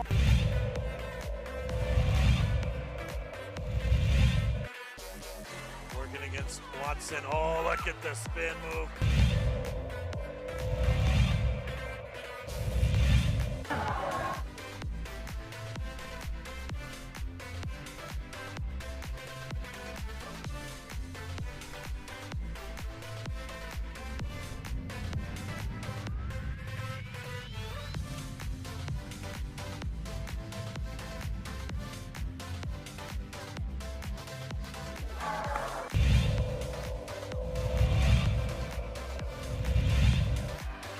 Ball's loose. DJ Bustos brings it up. Barnes Tompkins, alley-oop. How about it? That was redunculous.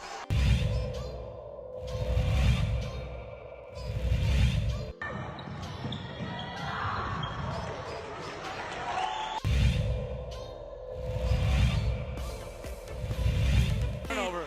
Cable to the big fella. Might try to jam one home.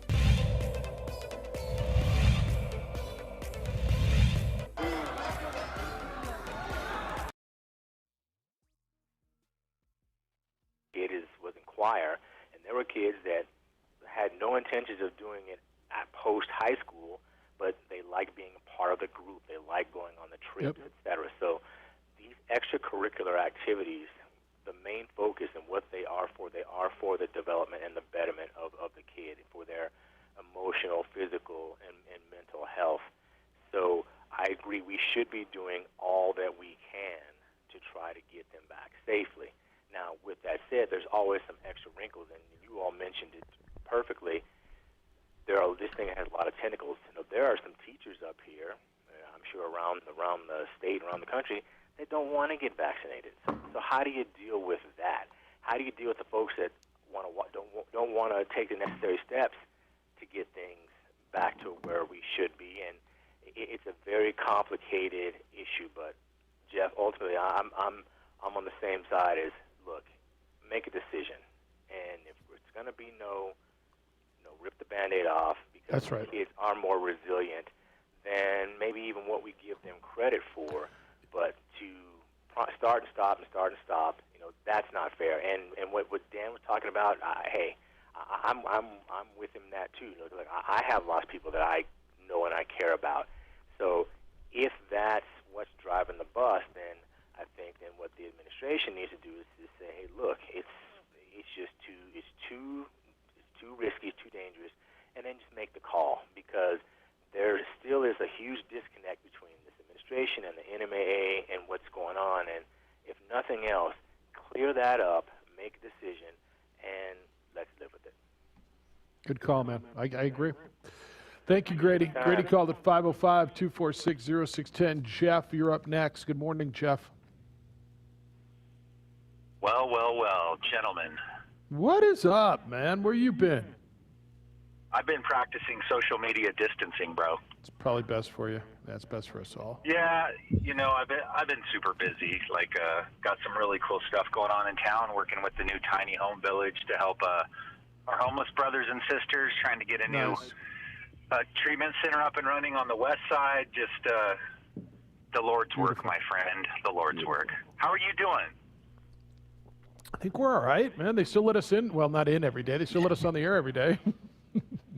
So it's good. Well, that in itself is a good sign that normalcy is on the horizon, right? There's some things that are the anchor to our existence, and in our little bubble in this corner of the world, you guys are that anchor. And so it felt incumbent upon me to call and check in on you guys because it's been quite a while, and there's been so much going on, and with vaccine rolling out and stuff, and a whole new set of controversies coming up around that. I just need to call and do a mental welfare check on you guys. I think we're all right, man. I appreciate that. I think we're all right. It's been an interesting conversation for the last 12 months. Yeah, it's man. We won't even go there. Just everywhere we go, it's all I know is that I'm an outdoors guy, right? And all I know is outdoor has been the saving grace, for so many people. And I'm gonna get a little off topic, but just indulge me for a moment.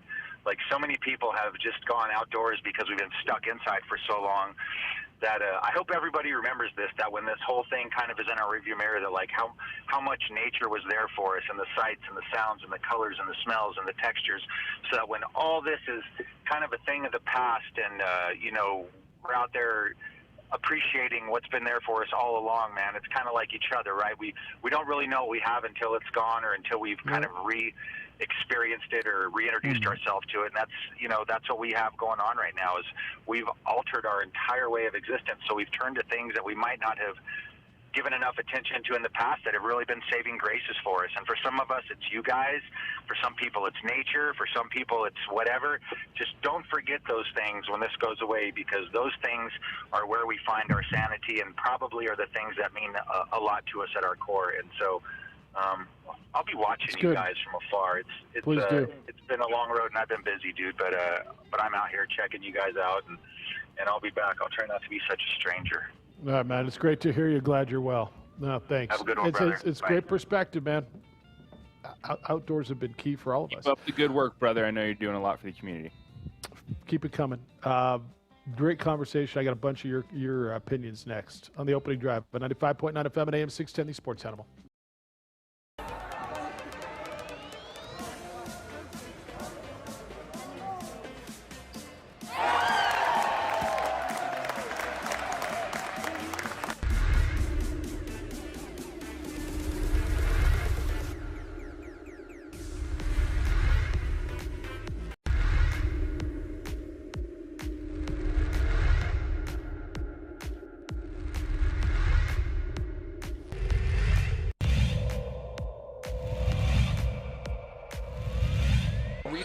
Moreno extra pass, and Watson.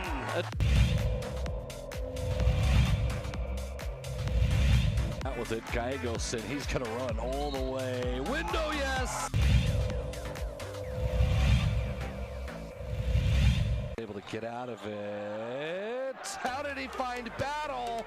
It's to Cunningham, and it...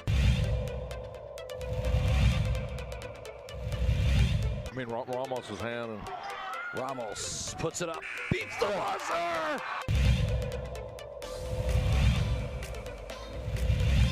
Boy, Jefferson wide open. Jefferson to Daraji! Into Watson with the jam!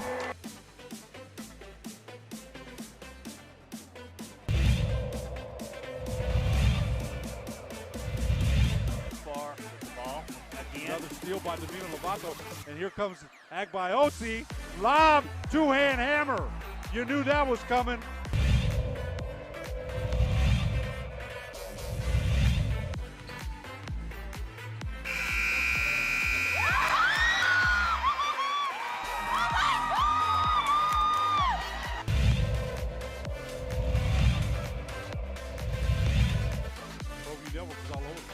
The lob tagged by Osi, the one-hand hammer. Put up. And a drive from Parham.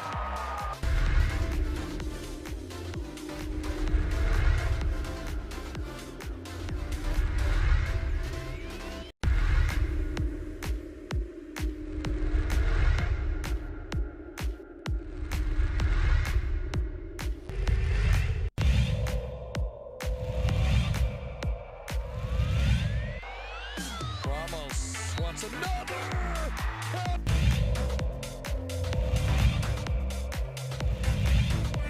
Opportunity here.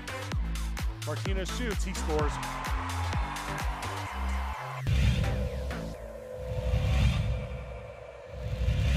Got into it. Had some nice looks at the rim. Win.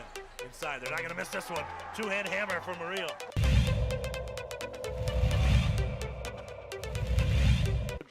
Ball's played up. Rodriguez with it. Gonna settle. Looks to the inside. Comes to the far side push. Shot on aim. Goal. Deflected in. No.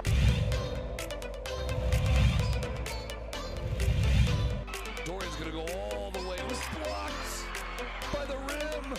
Get it out, says Kobe Wade.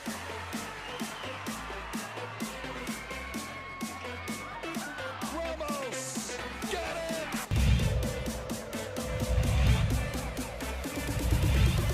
Look out.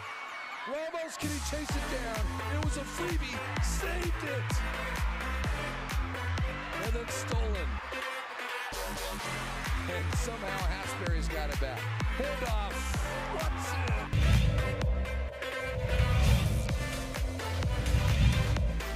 Getting stripped. Calion stripped him. The Highland the other way. Win up top to the big goal. Here he comes. For the lead. Got it. You know, the first thing we wanted to do when we came in was stop the losing culture. And the fact that little things matter and losing is not acceptable. Stop. Our team last year got better and better.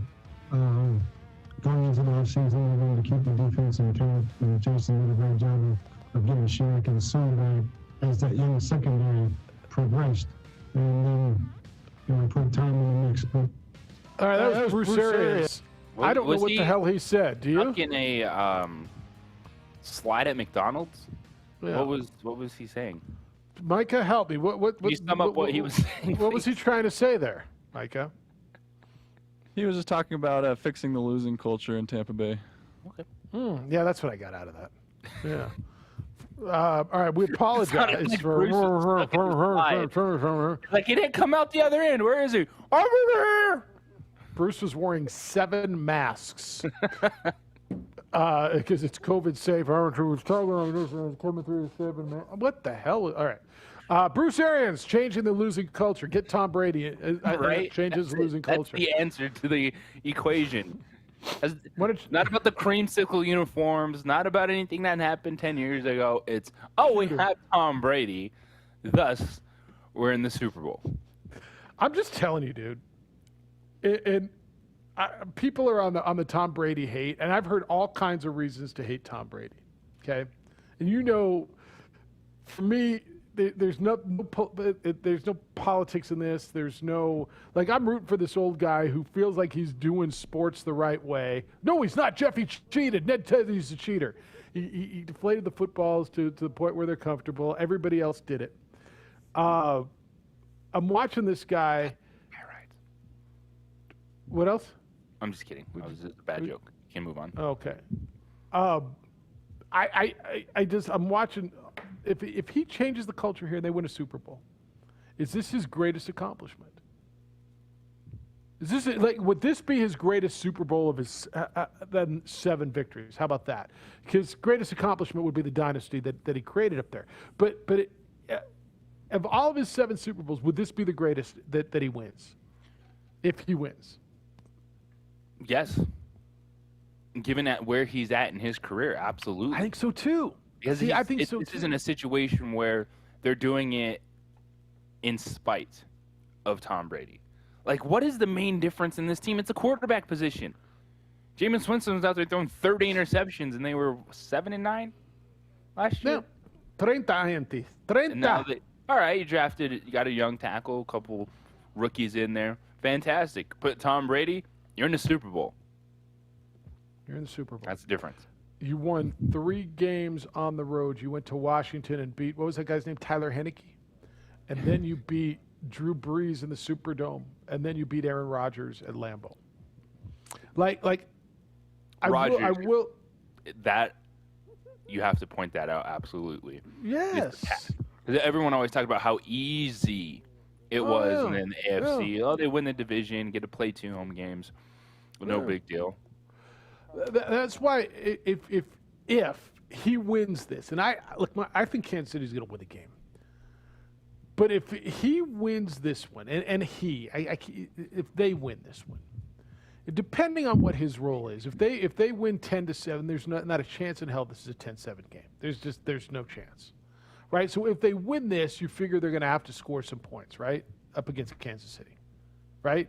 There's no way they win this game 17-14, right? It's not going to be the Rams Super Bowl. That's right. So if they win this game and he plays a significant part, and you would assume that the quarterback would, tell me what year was better than this? The first one where they beat the Rams back in 01 or 02? Okay, I'm listening a little bit. But this one, to go to a new team, a new conference, a new franchise, turn that franchise around. And again, yeah, they did win the Super Bowl with Gruden. So they I guess they're not the Clippers. But between them and the Lions, who's been a worse organization on a regular basis? Lions. Might be the Lions. Yeah, it might Like be the it's Lions. even like the winning percentage stuff. Like Tampa Bay's start to their franchise was disastrous. Yeah. But Tampa Bay is far from a team the last 10 to 15 years that I think is like the worst in sport. All right. But they hadn't won a playoff game in 15 years, right? I mean, that's legit. So now he takes him, he gets there. And then doing the path, to your point, it's always been, well, Tommy wins that garbage division, and they get 2 home games, and of course they go in the Super Bowl. Okay. So now they were on the road. Now I'll deduct a few of the points because no crowd. So the Superdome wasn't the same. Lambeau wasn't the same. So you deduct a few difficulty points. But they still won 3 road games, did they not? Look at you being the Russian judge over here. Well, wouldn't you deduct a few difficulty points for I mean, isn't the Superdome a little different when it's not loud? 0.75 off his score. Off his score? All right, so you give him a 9.25. And then getting through the new next greatest quarterback, right? In Patrick Mahomes and the defending champions. Well, Jeff, it was a home game. I mean, hell, they get to play the Super Bowl at home. Oh. Okay. All right. I'm going to tell you, I'm leaning towards, and I just don't like the hyperbole, but if they win this one and he would assumingly play a significant part, I would argue that this is his most. Oh, by the way, he's 43. Did we throw that in? He will be the oldest man to ever start in a Super Bowl at any position, including kicker. Oh, by the way, he's 43 freaking years old, and everybody else of that generation is tapping out. And of the next few draft classes, they're all right. I had a good career, and this dude's performing at a level. I'm not telling you he's the best quarterback in the league anymore. But he's 1 of 2 standing. He's 1 of 2 standing. Like, I'm going to contend if they win this would be his greatest accomplishment. I'm right there with you. It'd probably be 1 and then this one. Because still when Brady won that first one, he's just kind of unknown. Or how is this 6th-round draft pick out of Michigan? And they were underdogs. Doing this. But then you saw, okay, there's something with it. The dynasty, which I think what he did in New England, of course, is his greatest accomplishment. But everything, 43, new team, new system. Now you credit Tampa Bay because they're a very talented team, but it also was a talented team that didn't have the quarterback play, and it was nowhere near the postseason last year. Let me also put this one. This is another. I've seen this conversation a lot. It bothers me a touch. Well, puts the Brady Belichick debate to bed. I don't know that it does. I think that debate, if you want to have it, is still open. Tommy's got a couple of years left. He wants to play through 45, which, by the way, he might. Do you think Belichick's done? Do you think Belichick never wins again? I don't. He had a bad year. They took a shot at a quarterback that didn't work. They had a bad team. And, oh, by the way, half their damn defense opted out for COVID. Like, did you see the list of names that opted out? So while all the Belichick haters are laughing, see, Tommy got over. I don't think that debate's over yet, by the way. Bill Belichick is a good football coach, but I do think there's a good chance we never see him win a Super Bowl again because it is really hard to do. And it's also just hard to find that next quarterback. Just think about Andy Reid and his journey. He had a bunch of good teams. Pretty good quarterback in Don McNabb. Went to the Super Bowl, happened to lose to that guy and that organization. Never quite got there until he found Patrick Mahomes. And so you can be a good coach, but it's finding that moment. And I think it's possible they don't find that guy again. And thus it leans more towards Tom Brady at the very end due to this run. But I don't think I'm with you. I don't think it makes a determination. Allison Belichick's a bad coach or wasn't as good as we believe him. Well, anybody who thinks he's a bad coach, it's ridiculous. Okay, that's ridiculous. I just don't think that this settles that conversation. And I believe it. I heard Schefter say yesterday, and I started counting them up. He thinks up to 18 teams will change quarterbacks. 18 teams. Now, I don't believe it'll be that many. I think 18 is an extremely high number on it. But I do believe it could be up to 10. And I certainly believe New England's one of those teams, right? So what does he find in this quarterback carousel? Does Belichick find a way to get a Carson Wentz or a Jalen Hurts or a Jim Garoppolo or a, God forbid for you Patriot haters, a Deshaun Watson or does he find a way to get himself a functioning good quarterback and turn him into something? Tom Brady was a 6th-round pick, do you recall? So you got to believe he's finding a quarterback, don't you, this offseason? No. You don't think so? So who's the quarterback of that team next year? Take on that kind of contract. He can't take on Deshaun Watson's contract. Or Carson Wentz. Carson Wentz, by the way, that contract extension is. And why can't they? Why can't they? They had like $2 of cap space last year. But they'll clear. You can't clear any of that. Like that's why they like waited, and then like, oh, let's kick the tires on Cam Newton. Carson Wentz. Here's the thing. Like, I don't think Carson Wentz is going anywhere, but he has the 4th highest cap hit going into this season. Like, even if Philadelphia trades him, they're like $40 million. They're taking that hit, and then trying to acquire his contract. I think this is the time where if you're sitting there at 15, New England's got to probably take a shot at one of these guys. If it's a Justin Fields, so maybe that's their guy. Like it's they have to take that kind of shot. Let me tell you, Trey Lance is there. Veteran quarterback market. There's not a wow guy out there. So does he find his guys? So he doesn't win next year, but does he win in 3 years with a Trey Lance, with a Justin Fields, with a somebody sitting there at 15? And by the way, moving. Yes. Yeah, I would say yes too. Moving contracts. I didn't see how the Rams were going to move Jared Goff's contract a week ago today. I'm like, damn, the Rams are stuck. But it was also quarterback for quarterback, Jeff, and there was a big chunk of Stafford's salary that came off the books. That's right. No, that's absolutely right. All right, 505-246-0610. Your emails are coming in this morning. Jeff at 610knml.com. Find us on the Facebook, the OD and the AM. You can watch the show via ProView Networks. J. Pole and Alden are putting that on the air for you. And follow JJ on the Twitter. It's _JJ Buck. Gentlemen, I hope the new year's off to a great start. How you feeling? Hope it's fantastic. Hope you're thriving. Hope everything's great. But if not, if you're maybe sluggish, dealing with fatigue, low energy, erectile dysfunction, you can take care of it. Simple call to New Mail will get you started. New Mail is the leader in men's health. They're here in Albuquerque, and they have helped thousands of men all over this country feel better. And what's more important than your health right now? I would tell you probably nothing. Taking care of you, feeling well is the priority, and New Mail makes it possible. Call them at 505-652-1688. That's 505-652-1688, or visit Newmail, NUMALE.com. The whole process is comfortable. The results are absolutely real. From the phone call to your first visit all the way through the treatment, Newmail will be with you. They'll help you take care of low energy, even hair loss and erectile dysfunction. Their testosterone replacement utilizes cutting-edge technology. They're out front of this when it comes to men's health. Just pick up the phone and call them at 505-652-1688. Guys, take care of yourself. Make the call. Visit newmail.com or 505-652-1688. You'll feel better.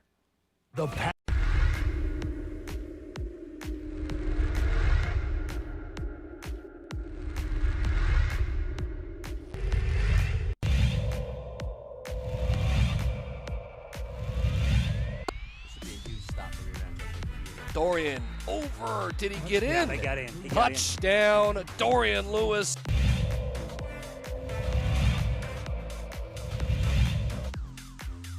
Seconds to play. Benavides looking, still looking up the middle. It's intercepted. It's picked off by Freddie Anaya, and Roswell's season will end perfect.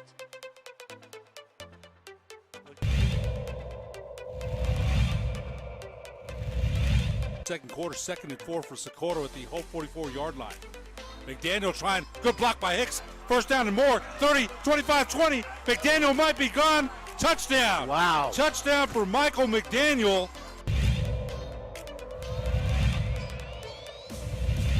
It's 40 seconds this year. It's not like 25 like it used to be. He laterals it back. What a play by Hightower. Pitch.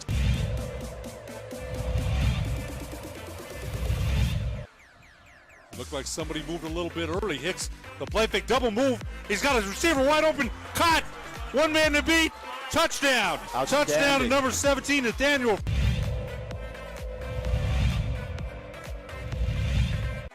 Third and 6. Big defensive play coming up here. Little trickery to Reese. See you later. Touchdown. They went for the deep ball to Reese. To the right, single receiver split to the left. Play fake, head up the middle's got some room. 50, 45, 40, has one man to beat. 30, 25, 10, 5, touchdown. Touchdown, Hope. Wow. On a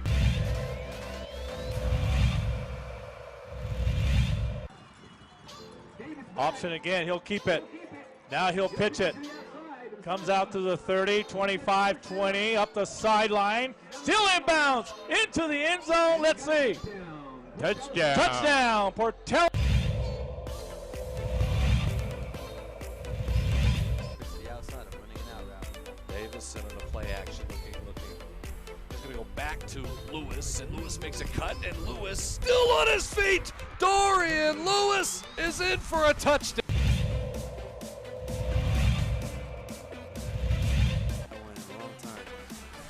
Davison back to toss, and he's got all day. It's one miss, and he's rolling. He's got a guy. Can he get it there? Davison to Luke Weissong. We told you he could spin that football, and that was a throw right there. I know he's got the wind in his back, but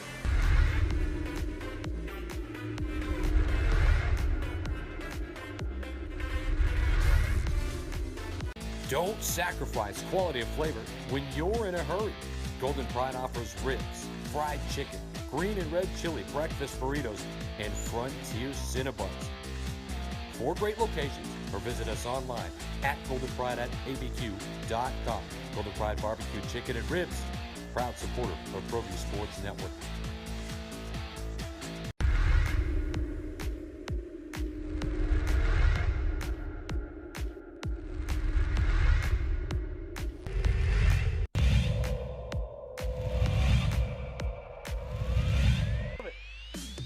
Melfi can cash it in.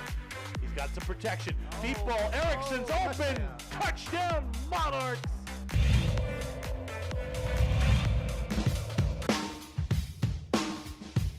Well, first things first, and when you see Patriot Way in the dictionary, it's going to have Tom Brady's name next to it. None of those coaches threw any passes. None of those coaches caught any passes. None of those coaches made any tackles. They got guys in the right position because they watch a lot of film and they spend all their time at the facility. But Tom Brady is the Patriot way, and that's the reason why Tom Brady's in the Super Bowl right now, and the Patriots aren't. Is that Danny Amendola? Yep. Former Patriot receiver talking about the Patriot way, huh? So he's made his mind up. No Team doubt. Tom Brady all day, every day. Team Tommy. Team Tommy. Hard to That's argue. right. I hope, and I don't know that it'll happen because can coaches go into the Hall of Fame while they're still coaching? Is there a 5-year, like for players, it's 5 years, right? After you're retired, it's 5 years, then you go in. Can coaches go in? I don't think we've ever seen that happen, have we? You know what I hope?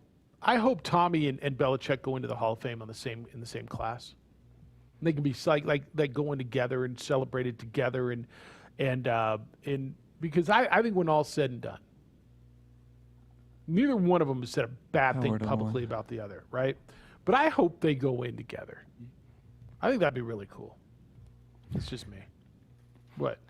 Been hanging out with Edward too much. Why's that? Because I'm devastatingly handsome, or what? Well, of course that element, but man, the Tom Brady love has just been oozing out of your pores. It's an element of the greatness comes together. Like you can't have one without the other. Like Phil Jackson was a good coach, and he also aligned with great players and helped them stay on track and achieve greatness. So the stories have to be told. I'm going to lean kind of player in this conversation ultimately, because to Danny Amendola's point, it's like the ones you day in and day out have to go out there and perform and make said plays. But they go together. Like you can't have one without the other.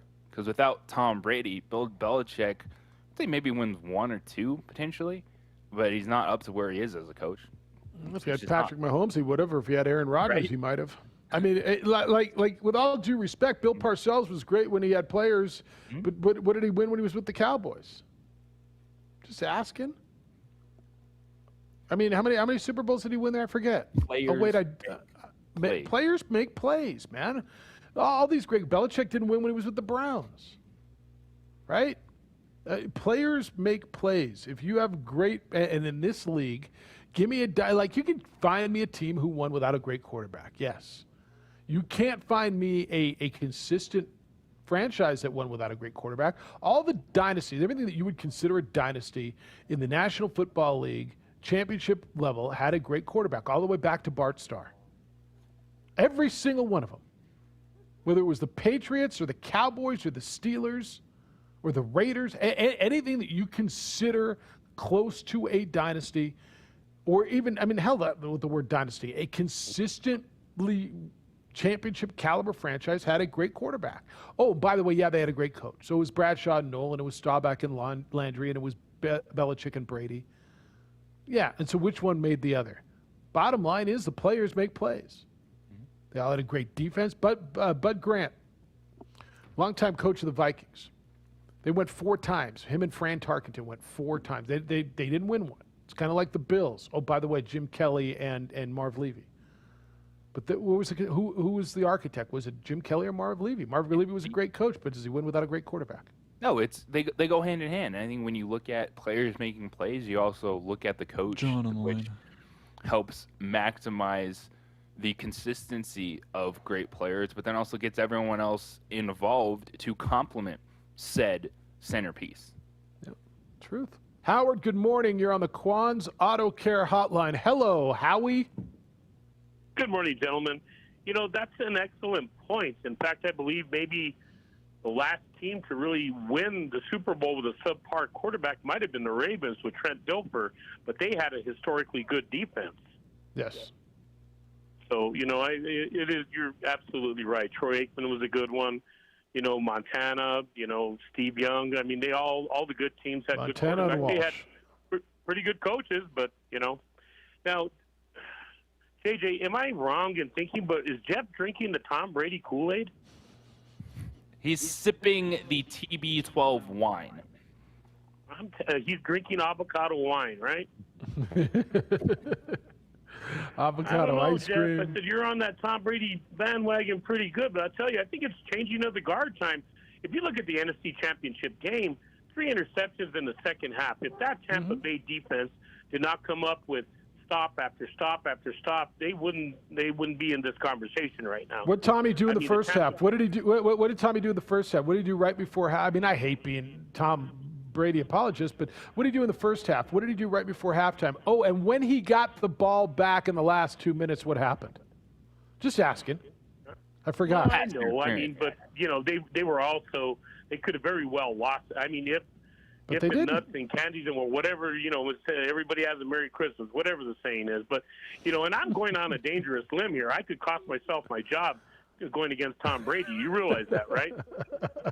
That's right. So Your boss going to fire you. I'm just saying, you know, I think it's changing of the guard time. I believe it's going to be a double-digit win for the Chiefs. I think it's going to be a 38-24, 35-21 something game. I think Brady's going to fall a little short because I think his skills are diminished a little bit. He's still got that, that old lion, mentality to go with him. But I really think it's time for Patrick Mahomes to step up as the face of the NFL.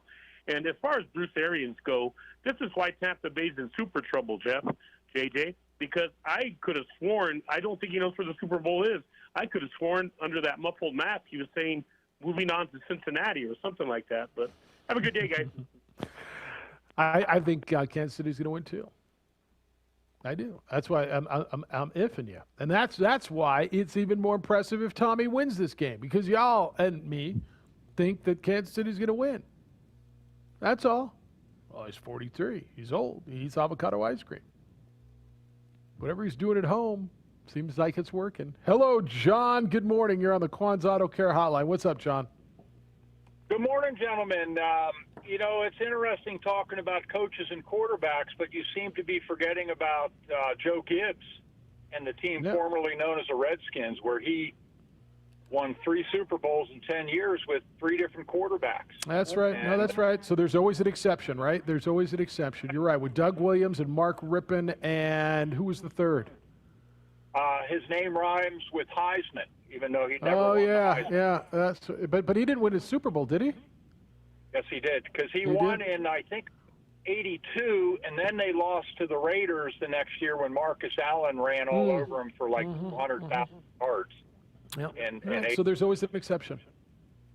Yeah, but he was a good coach, and he brought in the Great players, coach. and Belichick went all in to bring in the talent to surround Tom Brady, and it worked for him. But Dallas has tried to do it, it That's hasn't the man, worked. Edward, on A number of teams have tried to buy their way, to the Lombardi Trophy, and New England just seemed to be able to pull it off for 9 years going to the John, Super Bowl. I would argue with you that Art Monk and that receiving core that the Redskins had for that decade was way better than what Tom Brady had. He had Randy Moss for that 1 year, but after that, Gronk was his best receiver, right? Well, this is very true. And but they rode that horse a long ways. But irregardless of whether they cheated or not, you got to give them credit for winning all those Super Bowls. So That's good stuff. No, that's good. Thanks for that. And he's right on the Guys, have a Redskins. good- and maybe we'll see you on the links. That'd be It'll awesome, beautiful John. today. I'd hope that. Yeah, maybe I'd need to get out this afternoon. Hey, he's right on the Redskins. He's dead on right on the Redskins. Yeah, and there's always to the point of coaching, Belichick and company helps extend runs like that. There's a belief, there's a system that players buy into. The Patriot way, I think it's fine if I'm going to say, Tom Brady led the Patriot way, but then it was also Belichick and company, others in the front office, that are able to draft and develop players defensively. They've been so bad. The one thing Bill Belichick is bad at, and that Patriots organization Press conferences?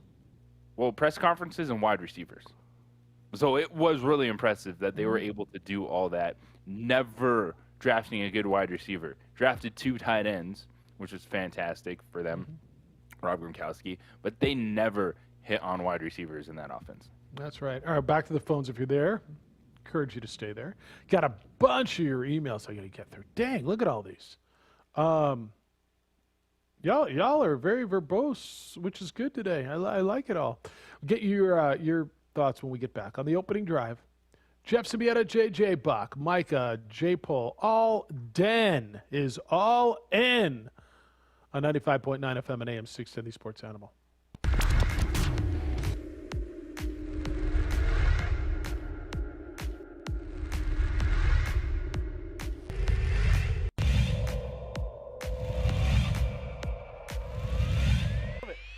Let's see if Melfi can cash it in. He's got some protection. Deep ball. Erickson's open. Touchdown, Monarchs.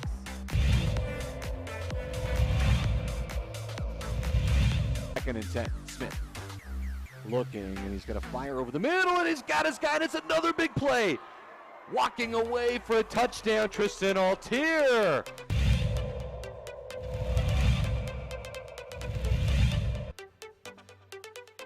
Hand it off to Chavez. Chavez breaking tackles. Look out. Chavez up the sideline. Stays in bounds. Touchdown. Volcanovic. That replay, I got you. Measurement. I mean, Smith's got a fire on first down, and he's on the outside. There's a lot of room for Brad Thomas. A move, and he's set free. Dance into the end zone. Touchdown. So it goes.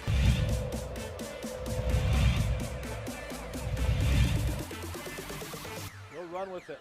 Stumbling. Gets down into the end zone. And looking to throw it. And he throws it in the end zone. Caught! First and 10 from the 11. And spin move for Smith. Push the B button. Dance into the end zone.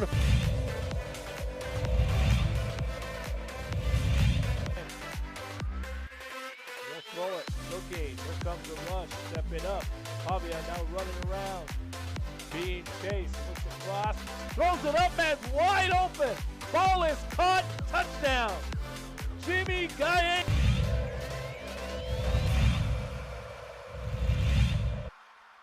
Chavez dropping, looking, stepping up. He's going to run. He's got a lot of green in front of him. To the end zone. Touchdown.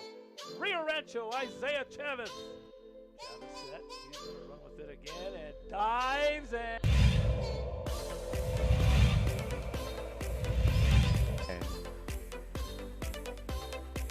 It's Austin Smith, and to the outside, a lot of room. Look out, a foot race down the sideline. All the way on the first play from scrimmage, Chris. That's a touchdown.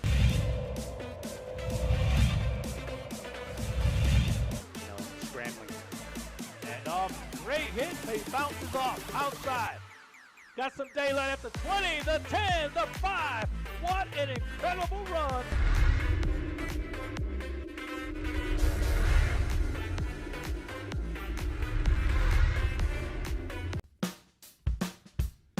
Well, I'm going to the frontier, walking to the cashier, order up a root beer and a number one. Cover it with green stuff, one scoop is not enough. Find a booth is real tough, back by the Duke. Meet my family, meet my friends in the quirkiest restaurant I have ever been. All of Albuquerque's favorite spot, it's the Frontier Restaurant.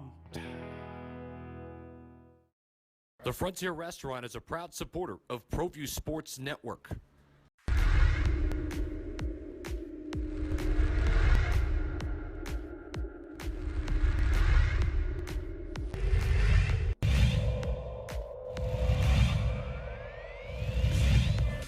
I'll just get a little closer.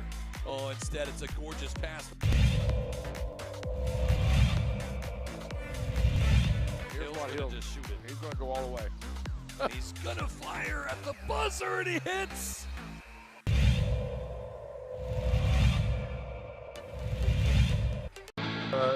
Gronk's career has been unbelievable.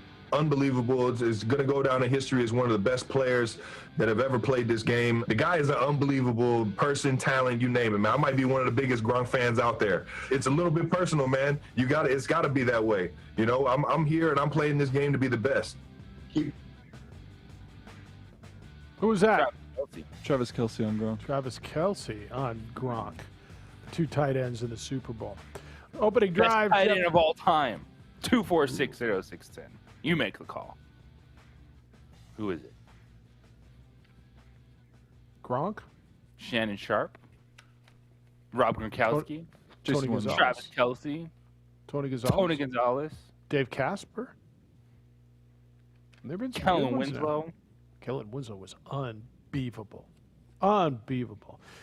Hey, we're running a contest here at The Sports Animal because Valentine's Day is creeping up on us.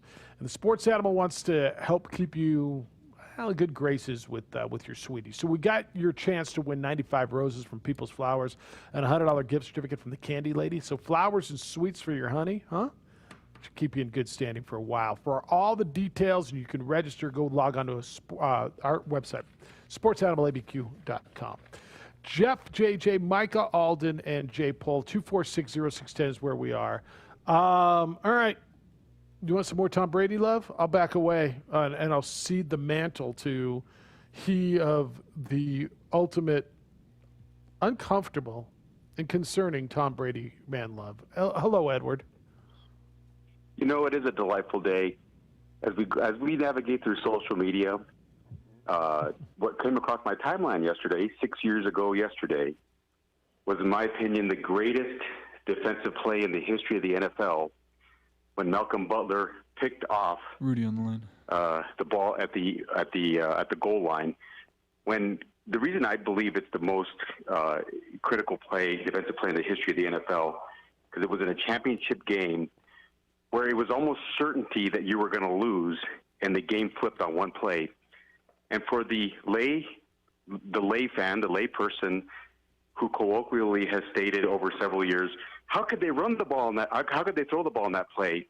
Anybody who's paying attention and has watched highlights and documentaries would ascertain that the Seahawks were forced into that play because the Patriots sent in their jumbo package to stop the run. Which, by the way, throughout that game, Seattle had struggled on short yardage situations running the ball.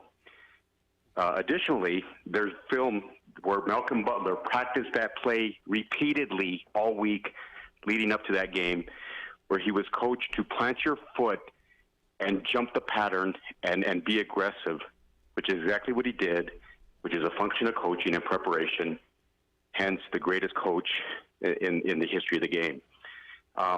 Hey, more importantly, as I root for humanity, I did traverse north to Bernalillo and meet my friend Lance yesterday. And Jeff, in the spirit of being kind, loving, caring, and sharing, I always share with you guys, we don't have a choice to try to help our brethren and sistren. We have an obligation.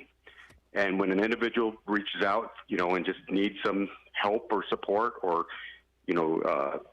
encouragement, I think that we need to pick up that phone and deliver. And he's such a good guy. And I know he's going to blast me on calls. And Lance, if you're listening, I openly accept it. I think it's funny. But I did give him a hug, because sometimes you just need to embrace your brethren and say, hey, things are going to be good and you're going to be all right. And then it was so funny. He does take a step back and he goes, Edward, you are devastatingly handsome. And I said, it's one of my traits, It's a curse and a blessing. I thought it was funny, but it was good to see him. With the NFL, I'm so excited this week. And, I think the Chiefs are probably going to win the game. They have the best player in the NFL. They're so dynamic, and it's a 3.5-point spread. But, Belichick has coached the greatest defensive player in the history of the game and won 2 Super Bowls as a defensive coordinator with the Giants. That's Lawrence Taylor, even though he was hyped up on coke for half the games, admittedly. And he's coached the greatest player in the history of the league, the 101-year history of the league, Thomas Edward Brady. And ironically, as a head coach, he had a losing record prior to Brady becoming the starting quarterback as a head coach. Had a good stint with Cleveland, made the playoffs one year, and he was on the verge of getting fired in New England. He had communicated to his assistants, don't get comfortable because we might be on our way out of here. They had a 5-11 record the year before Brady became the starter, and I believe they were 2-3 when Bledsoe got hurt on that sideline play, and then enter in Brady, and the rest is history, right? To your earlier point about if he does the walk-off this year, is it his greatest achievement? I believe his greatest achievement was that first Super Bowl. And if you talk about monumental moments, you could talk about the comeback against the Falcons, putting up 4 touchdowns against the #1 defense in the Seattle Seahawks. I mean, you can just go down the list. Baltimore, the divisional round game, where they came back from 14 points twice. Right. And there's probably 10 walk-off moments for him. But this may be his crowning achievement, and they have a chance. The Chiefs only have 2 of their starting 5 offensive linemen that started the year. They've had injuries, and one guy opted out to help, with the COVID situation because he's a doctor. And that might be a factor. So we'll see how all this plays out. But I think it's going to be fascinating. And we've had a cacophony of callers today on topics, and I've enjoyed every one of them. Hall of Fame list down from Jess to Grady and Howard calling in, and I think it's been great subject matter. Jeff calling in, it was nice to hear his voice, and I thoroughly enjoy it. But I'm I'm with bated anticipation to see what happens this weekend. I think we're in for a real treat. But I appreciate you letting me share my thoughts. And again, I just want to encourage people. You know, we don't have a choice to help people. We have an obligation, and sometimes it's just a kind word and reaching out and saying, hey, brother, sister, it's going to be okay. Let's move forward in grace. And that's what we're called to do. Gentlemen, have a delightful day. I appreciate you letting me share my thoughts. All right, see you. Boy, that's a lot there. That's cool that he went up there. All right, if you're there, we got to take this last break. Get to the phones and your comments when we get back. We got to burn this last break. And then we'll hear from you at 246-0610. It's the opening drive at 95.9 FM and AM 610, the Sports Animal. Great pass, Hadbury, and thank you very much.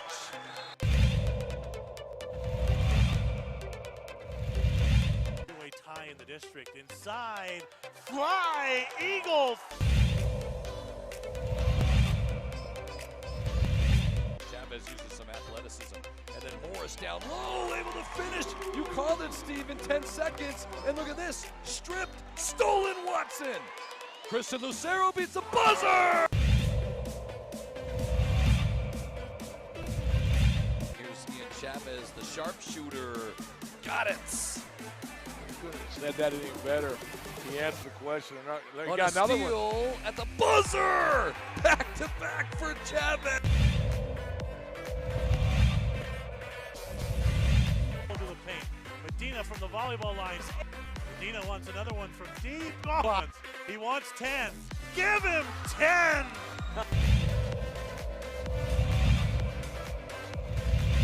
Lewis finds Watson. He's going to finish. One-handed slam.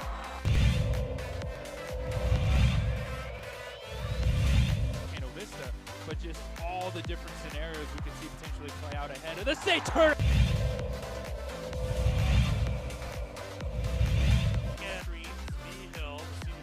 Oh! Ho, ho, ho!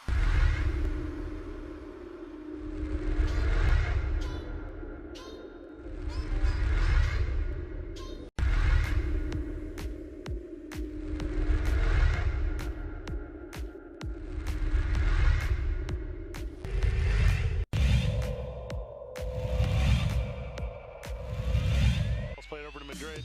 Plays it across the box off the dasher. It's settled. Shot on by Garcia. Trickles in. Goal.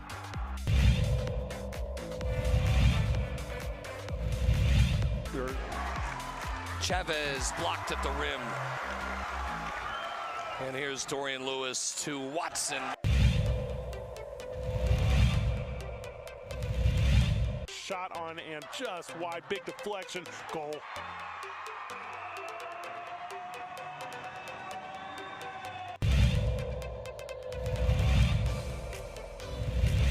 With his first field goal. Look at that. That's gorgeous.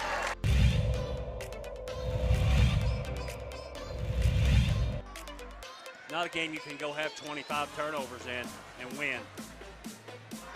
Get that out of here, Watson says. Here comes Hodnett all the way. He's blocked in return.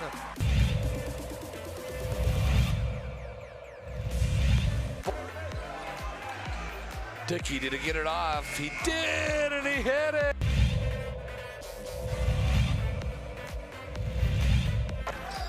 They're really... Oliveras. Wild three, and it hit.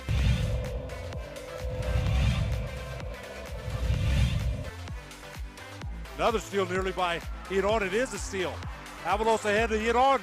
The two-hand hammer by Hiron. I knew he was going to put that one down.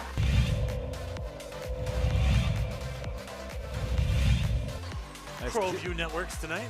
District matchup there. Davidson took it away in transition. Might be time for a jam. Yes. Oh!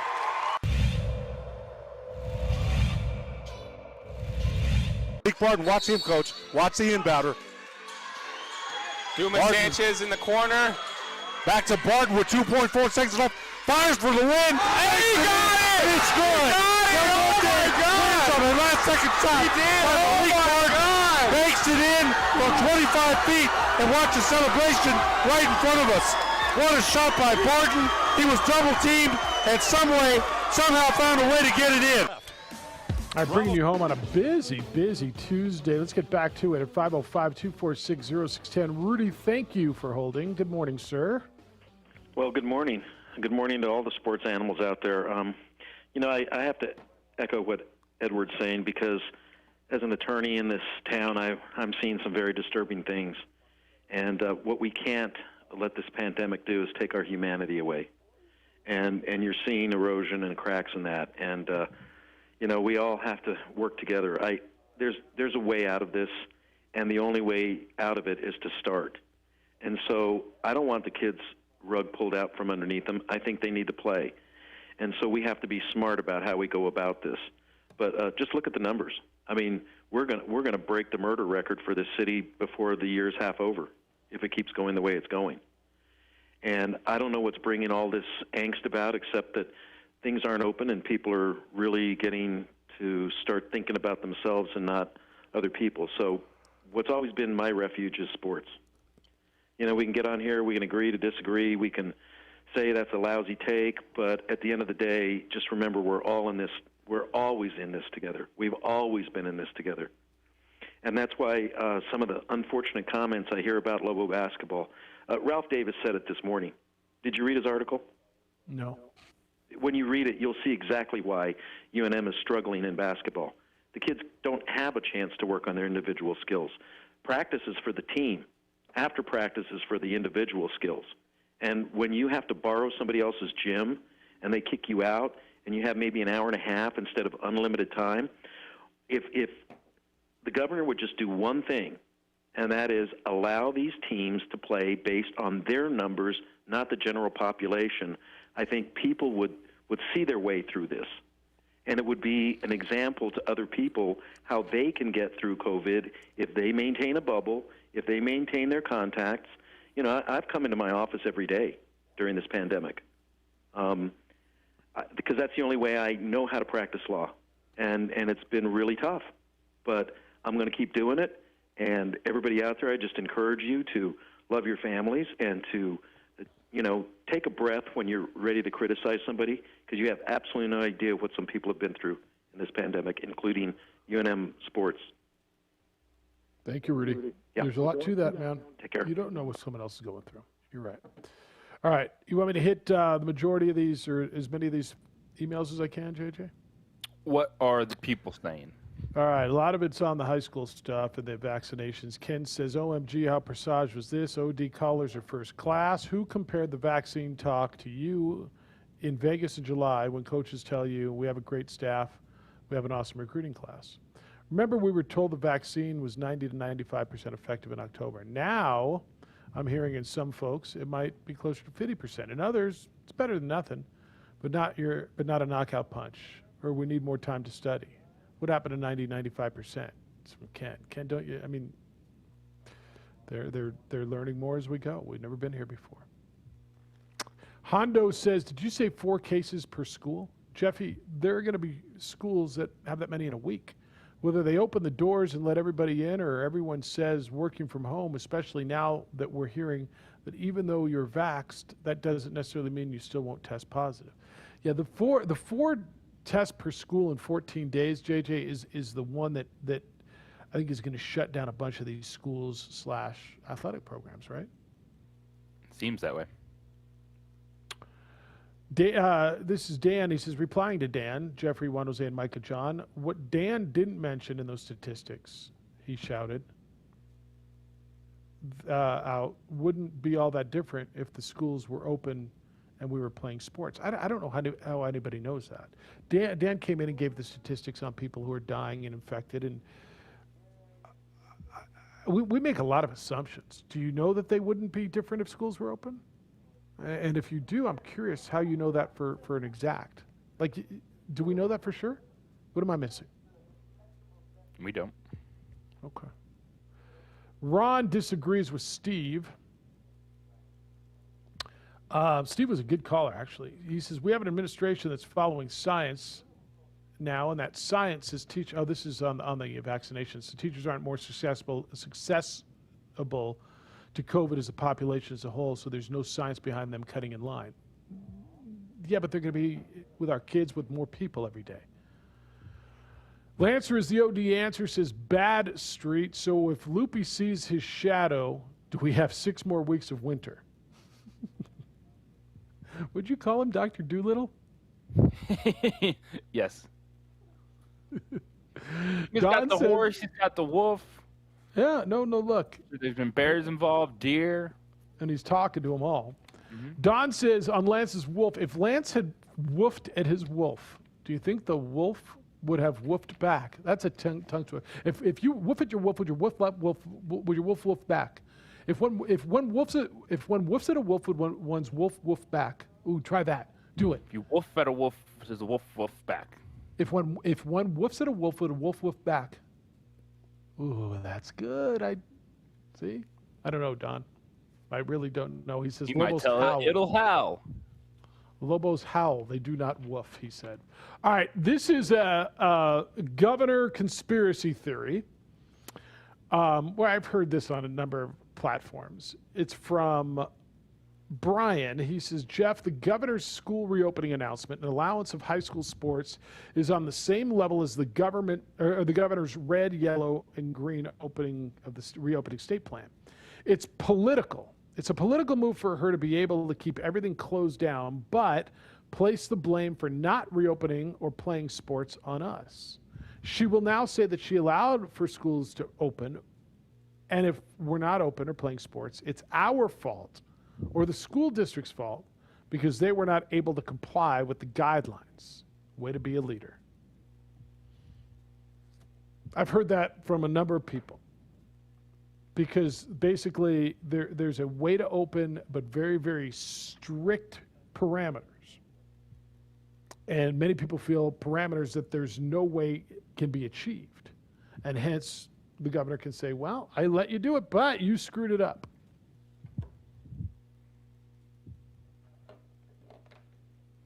All right. What do I get today? Yeah. By the way, did you? We didn't get into this. You listened to Janz's press conference yesterday? I did. 2 minutes. New Mexico State will play at a high school in El Paso. They will host games this week.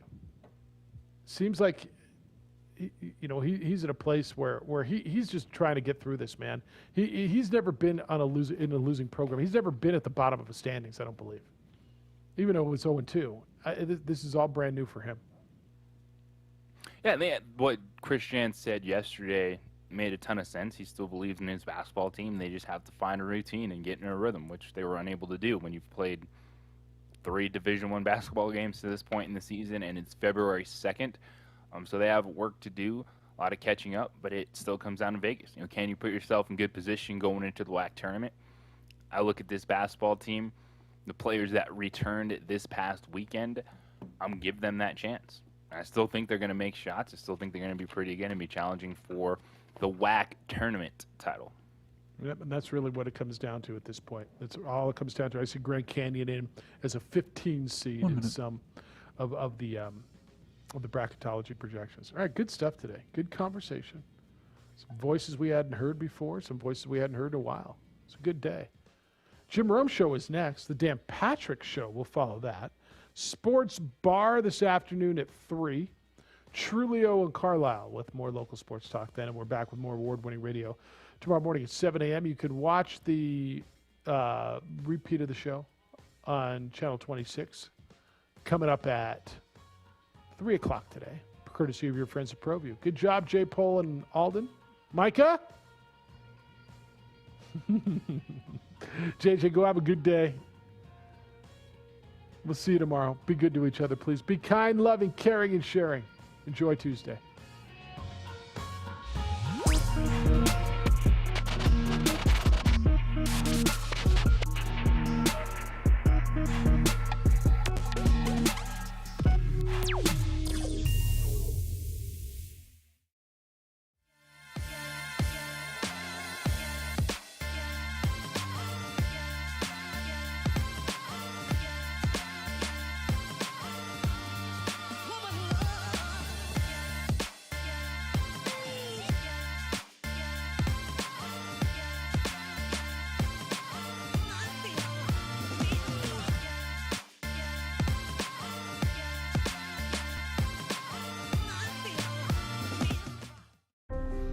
The New Mexico High School Coaches Association, established in 1941, is an organization of New Mexico's best and most professional interscholastic coaches. Coaches across work daily to help our student athletes excel in the classroom, on the field of play, and in our communities. Students that participate in interscholastic activities attain higher grades, higher graduation rates, and higher wages. Responsible for the North-South All-Star Games, statewide Coaches Award Program, and providing multiple professional development opportunities for New Mexico's coaches. Be a great coach by coaching beyond the game. Get into the game with Garden Swartz Team Sales. They have everything you need, from screen printing, embroidery, and digital printing services, high school letterman jackets, and all high school and club uniforms, and individual and team apparel with the most reliable brands like Speedline, Rollins, and Wilson. And don't forget to check out the latest F7 Shut helmet. It's all at Garden Swartz Team Sales. Give them a call, 505-884-1234. Garden Swartz Team Sales. Don't sacrifice quality and flavor when you're in a hurry. Golden Pride offers ribs, fried chicken, green and red chili breakfast burritos, and Frontier Cinnabons. 4 great locations, or visit us online at goldenpride@abq.com. Golden Pride Barbecue Chicken and Ribs, proud supporter of ProView Sports Network. Well, I'm going to the frontier, walking to the cashier, order up a root beer and a number 1. Cover it with green stuff, 1 scoop is not enough. Find a booth is real tough, back by the Duke. Meet my family, meet my friends in the quirkiest restaurant I have ever been. All of Albuquerque's favorite spot, it's the Frontier Restaurant. The Frontier Restaurant is a proud supporter of ProView Sports Network.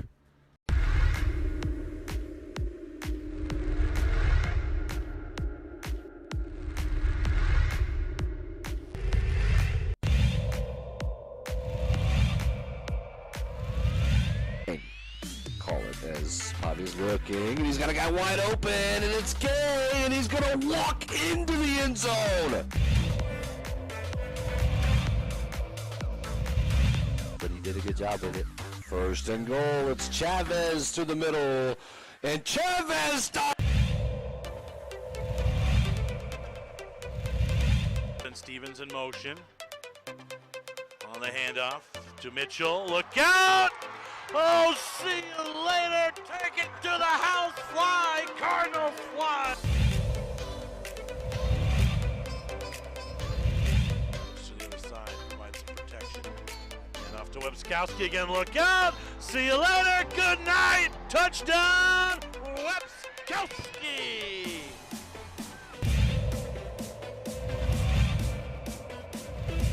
An 8. 2 receivers at the top. Harris has all day. He's going to fire to the end zone. Open man. Touchdown. Wildcat. Not a defender inside. A little bit. Webskowski on the sideline. Hasta mañana. He's off to the races. Touchdown, Clovis. Albuquerque this afternoon. 34-24. Rancho late in the 3rd. How about this run? Nice play. Dickerman. He's still on his feet. Touchdown, Wolverine.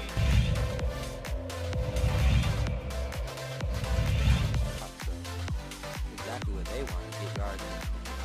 He's gonna go for it. He's got a guy towards the end zone. It's Krebs. Touchdown. What a play.